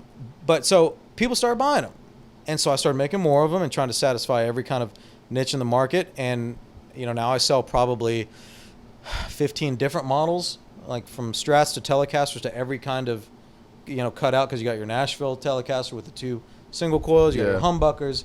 In a Strat, you got HSHs and HSSs and triple S's and lefties and Hendrix Voodoos. Triple H's. The Triple H, you got your Triple H. You got all of them. That's actually pretty funny. Yeah. I should do one of those. And people started buying them. So that is now certainly my main product, right? And now they're on Amazon. They're on Etsy still. The Etsy is a good marketplace for that, because it's kind of a custom thing. Yeah. They do really well on Reverb in my Reverb shop. Nice. Right. And so the thing is it's a lot easier for me to sell people that have heard of my company. So now I have over 1,000 and growing people that have my pick guards that get sent to them with they just get blasted with Carmadon stickers, so they know who I am at this point, which makes it a lot easier for me to release my next pedal or more Alpha Centauris. And they go, shit, man, this guy made some really good stuff before that I bought from him. Maybe I'll take a chance on his $200 pedal this time when I put, artists on my page and people playing them and stuff like that. So it's much better or brand awareness. That, and secondly, it is just a really cool product. Yeah. For the money, because they're $35, so they're cheap. For what they do for your guitar, like if you're looking to make a change in the look of your guitar or of your instrument, the pickguard almost covers the whole damn thing. Yeah. For $35, you can get basically a new looking guitar. Yeah. Right. Other than that, you gotta paint the thing, right, which is hundreds of dollars. Yeah, so I always bang thought it for was buck weird that you put is it crazy. on there like this giant piece of plastic on it's like beautifully carved. just in how they are. wood. Yeah. And I'm just like, That's "Hey, just put how some they are. plastic on it at the end. Yeah. Yeah. It's just what they are. So it doesn't scratch Yeah. the wood The up. first person So that I you're can bang for talk buck. to about hardware pedals as a keyboardist, I would look into, and I'll only take 20%. Okay. But I would suggest that you figure out how to make a sustain pedal that can never be broken. For a But how do we keyboardist. know it can never be broken I'm talking like unless we can do the look into do the future? Do the TV or seen on TV sort Yeah. of deal where they're like, it's in ice and I see what you're saying. I'll replace it if you break it. Yeah, exactly. Yeah, Basically. that's not a bad idea. Because there's like on the market right now, there's 3 different sustain pedals you can buy. You have the crappy Yamaha plastic one that'll break in like 5 seconds Right. for like 5-year-olds. Then you have the like second tier one, which will also break in a couple. And then you have the good one, which is $35 a pop, and it will break in 6 months. And I think I've bought Did you say $35 a pop? $35. That's it. That's it. Yes. I'm just trying to say, you could. I bought that thing about 25 times. Just in the career playing music because Jesus. I break them all the Sounds time. like a pretty good business model, if you ask me. What is? Just make them break. Just make them break. Make them break and then cost them $35. Yeah. Great Yeah, idea. that's why they want to make I'm Motorola trying the to last say- 3,000 miles. Yeah. Yeah, exactly. I get it. You don't think we couldn't have done better than that in the last 60 years? Right. Fucking put a fucking Put rocket a on the rocket moon. on the moon. Just saying. We got the oil to Yeah. do it. I know that all it is a contact hitting a contact, and then like it connects the circuit. Yeah. Said make it. Me? So make it. I don't know how to do. He knows how to do. Well, it. he didn't know how to do it either. I'm just right, and he did it. 20%, that's all I So got. maybe don't put the burden on him Yeah. to start a shitty business model of making sustainable fucking sustain pedals. Yeah. Hi, you saw what I did there? We can call it To be the only guy that makes a sustain pedal that nobody has to buy another one of. Yeah. Exactly. And it's called the sustain. That's why. It's why they stopped making the Sustainable. light Trademark bulbs 2021. last forever, Yeah, right? yeah, There's still that's that right. one light bulb that's still going Still for like going. over 100 years or some shit. Right. But those are like the the one original. out in California. Yeah, and they stopped making them like that because guess why? Yeah. Because if you buy Nobody one that would give never you any- breaks, yeah. then you never buy another one again. Nobody would give That's you any not money a to make the rest of sustainable them. business model, Yeah. is it? Sustainable Mr. light bulb, Sustain? no sustainable business. That's a lot of puns in one sentence. I'm just saying. You're just sustaining. I'm just staying. All right, let's wrap this up. Wrap it up. Yeah. All right. Unpopular opinions. So Yeah. we'll do our 3 first. And I then you already do told yours. them. Okay, he knows the whole Get. thing. I actually have 4 today, but Get 4, bro. no, I know, but I get to choose. I never get to choose unless you want to take the last one. If you can't think of one, I got one for you. Okay. Yeah, I got one. Are you going first? Sure. Dad jokes are the best jokes. on That's the not planet. unpopular. It's actually very popular right now. Huh? It's very popular. It is popular. Yeah, everyone loves dad jokes in an ironic sense. No, I'm saying not ironic. They are the They're best literally jokes. funny? They're the best jokes ever. Yeah. I've never laughed harder than telling my girlfriend a dad joke. It's the best feeling I've ever had in my entire We're life. telling it. You want me to tell you one? No, I'm saying telling the dad joke is Do you the tell your feeling. girlfriend that telling dad jokes is the best feeling you've had in your entire life to her face? No, but I do love you very much, sweetheart, if you're watching this. I'm just trying to say. I mean, your old girlfriend? I'm trying to say. Oh, yes. yeah. He can't. They can hear if you don't speak in the Oh, sorry. microphone. My bad.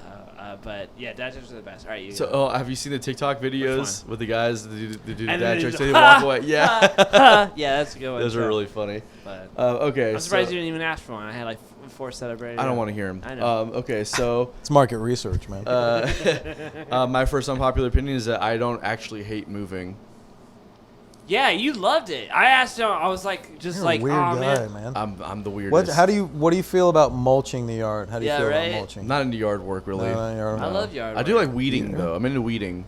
But not just yard mulching though. Yeah, Like I've done I that. don't mean pine bark. I mean mulch. I know. I don't even It's know what all that means. moist. Yeah. Like mulch is the shit that they put in. I know like what mulch is, but like, what's mulching? You just put it you down. put it in down. the Yeah, yard. just put it in the yard. Yeah. Yeah, That was so- the word. Like when my mother would say, she'd make me like take my truck and go get mulch at the store. Yeah, yeah. And that's what. And it was the worst ever because the bag is moist. Yeah. It's like wet dirt. Yeah, And it's it's Florida. gross, yeah. Yeah. Pine bark not so bad. It's dry, but you got to mulch. I'd be like, I would rather.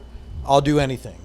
Anything else. I'll paint the house. Anything that takes a month, I would rather do than 20 minutes of mulching. And she'd be like, nope, time to mulch. You're doing the mulch. Fucking I mulch. like weeding though. I like weeding the shit, yard. really? Yeah, it's Kind make it- That sucks. It's give you like gratification. Yeah, don't it? because there's Yeah. like the That takes crabgrass, forever. you know, that grows.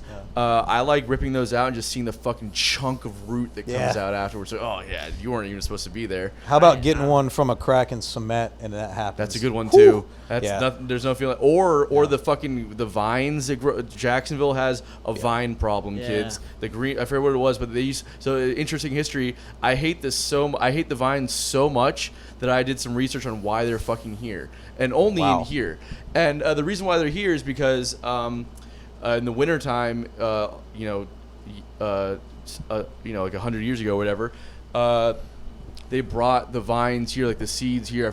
I forget from where, but they would bring them here to cover the dirt on the crops so it wouldn't freeze over in the wintertime. Well, that makes sense. So- Sorta, I guess I don't know. So, but it would make it easier to grow shit year round because the dirt would be the soil would be protected by the vines. Yeah, vine But dirt. but Everybody they're- knows but that. it's Pine an dirt. invasive- Yeah. It's like dirty dick. Yeah, but now dirty dicks. But now it's invasive to the point where it's like the house I just moved out of. Like you can feel the wood like caving in on itself in the kitchen because Before? the vines. Yeah, because the vines are like overrunning like the underneath the house. They suck the moisture out of everything. Yeah. and the wood dries. I mean, they're Wow. There's a lot the of worst. vines over here. All right, I don't know how any of that had to do with moving. Sorry.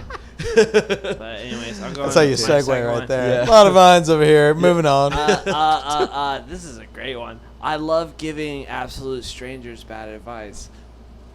It's one of my favorite things to do. Interesting. I don't know if that's What kind? Mostly when they're Like financial advice, or what do you mean? Billy can't do one, that. one of like Relationship my go-to advice? ones for sure. I'm evil. I just giving them wrong directions. Oh yeah. I've had people do that to me before. That's fucked up, bro. I do that a lot. That's fucked up. And or just like sometimes you'll go sit down at a bar, or I do a lot. Like, I'm just a drinker, and they'll be like, I just don't know what to do with my life and everything like that, and they kind of listen to their Where are you life drinking? story. Huh? I guess that's actually pretty normal at a bar. What? Yeah. Well, you know. Yeah. But then they'll come up to me like, oh, what should I do or something like that, and I'll just be like, Go to Arlington no, I'll just on a Sunday night. Give them bad advice. I say, just got to give advice out to everybody. Just go hang out.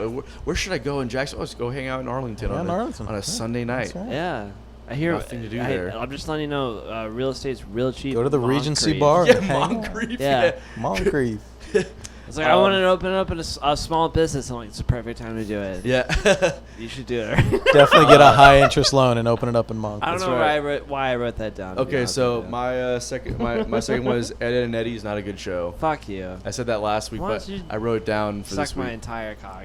That It wouldn't take too much effort though, right? No, not at all. Not Here at we all. go. Not at all. Be quick in and out. Yeah. I don't understand why you don't think it's a good show. I just never I didn't like any of the Adult Swim stuff That's not Adult Swim. or Cartoon Network stuff, whatever it was. I really Fuck didn't either. Yeah, because Huh? you weren't. I didn't love all of it either. It's weird. Like it was just the animation just it was weird. I just You were didn't just like it. born at the age of 75. Just Yeah. imagine. That's what it was. Could be. You're a Benjamin Button, Could be. except for you just never got younger. Except for I like TikTok. Yeah, I never That's got a good younger. one. I'm just getting Ka-ching. older. All right, number 3. Gen Z talk sounds like cavemen speaking. And you sound like you were born at 75 years old now. What do you mean? You sound like a grumpy old man when you say things like that. Yeah. You're right. Yeah. It's unpopular. I'm opinion. much more willing to embrace that stuff than you are. Okay.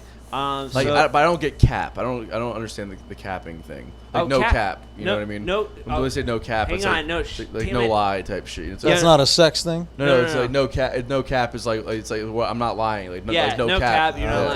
lying. No. My thing is what you could just say is oh shit, what was it? You just say me instead of me too. Now you just go oh me. Oh me. Okay. That doesn't sound like a caveman talking. Well, I'm just saying. Yeah. Me. I'm yeah, it is a little reductionary, but Yeah. but I do feel like it's not so much that I hate it as much as I'm curious as to where it comes from. Oh, facts. That makes sense too. That makes no sense. Oh, facts. Yeah, facts. Oh, facts. You know, it makes more sense than it's a vibe. Using it in the context. No, you don't even say it's a vibe. You say vibes. I don't think anyone says that. Yeah, yet. that's Oh, what they do? say. That's what they're saying now.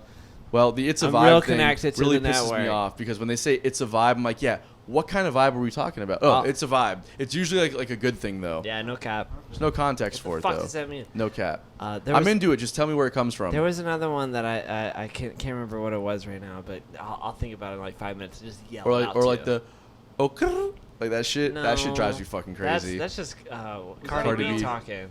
Oh, People it's actually real. do that, or was that just the Cardi B? That No, was it's real. just No. Cardi B. People do it. People No, do they it. don't. It's bro. It's a real They thing. do it as a joke. No. Yeah, it started off ironically, but now it's like a thing. People do it like for real. Because it's fun. It's fun to be ironic, right? So it's like people are doing it ironically, but it They're- becomes real. They're not doing it ironically, and it sounds like cavemen talking. Well, okay. So my last unpopular opinion is I don't like to dance. Yeah, I don't think I've ever seen you move more than just like this. I'm not a dancer. Yeah, dancer. I am a dancer. Imagine that. I'm in a room with a Cuban Yeah. and an Irish guy, Yeah, what's up? and the Cuban doesn't like to dance, Yeah, right. and the Irish guy is excited about it. But I'm very bad at dancing, Oh, and I only know one. oh, move. never mind. Nothing. I only know one move. Is that a and river then- dance? Yeah, you would think it's some sort of redneck dance that we said, and Yeah, sure. My girlfriend makes fun of me every single time I start dancing, and she's like, "You just do this." Yeah. That's right. yeah. That's exactly I just right. do that the That's entire exactly time. right. Yeah. Well, you're Irish. I mean, you know. What's Is that wrong wrong? with You might enjoy dancing, but you know, typically your people aren't very good at it. I'm just saying. No. With the exception of my girlfriend, who's a great dancer and also Irish. What? What's about Connolly, right? Connolly, yeah. Connolly and Begley. Yeah, it's pretty close to each other. Probably related somehow. Little known fact: the Mains comes from the original McManus. McManus. McManus. That's probably know if that's true or Scottish not. though. I don't know Yeah. if that's true. You're just making that up. Let's make it up. Oh. Yeah. All right. So You're really good at sarcasm. did you do your last one already? Yeah. Now it's time Your for turn. Kevin. Unpopular opinion: there are aliens in the universe, and they're not coming here, and they don't give a fuck about any That's of a good you. one. We'll never know. It's We'll a never know. paranormal deist philosophy, and I Mm. like that. They're like, we know you exist. Like, we really know that you do. Yeah. We're out. Yeah, we're out. They're definitely there. They can't hear you, by the way. Sorry, damn, that's fucking. I know. Yeah, they're out there. There's too big of a universe. They don't give a fuck. They're not showing up. They don't care. kinda believe that, and we're too. never gonna know. And it's just not happening. It's not true. On Well- June 6th, the Pentagon's supposed to be releasing all No. the UFO stuff. They already acknowledged it last year, but COVID happened. No, but like June. Conveniently, right? Actually, no. Here's the. And I've been saying this for years. And this is gonna be. This isn't so much an unpopular opinion as what I think is gonna happen. It's gonna be a super downer. Is extraterrestrials show up, and they're dumb as fuck. What? Like they get here and everybody's like, "Holy shit, they're here! They've got gravity drives," and they get off and they're just like, "Duh," and that's They're like idiots. they're idiot, like they're Yeah. idiots. I could How see did that. they get here then? Well, they no. just they like found a gravity drive in the Exactly. backyard. That's they got it's- lucky. It's their natural resource, Yeah. which is anti-gravity. That's right. And it was That's just it. like we just. oh, Yep. I see. Yeah. That's how we figured this and out. they show up Hey, and have they like you they get a seen Real slinky World? and they're like, "Oh my Yes. god, a slinky!" Yeah, propulsion technology is like fucking crazy. That type Yeah, shit. right. Yeah.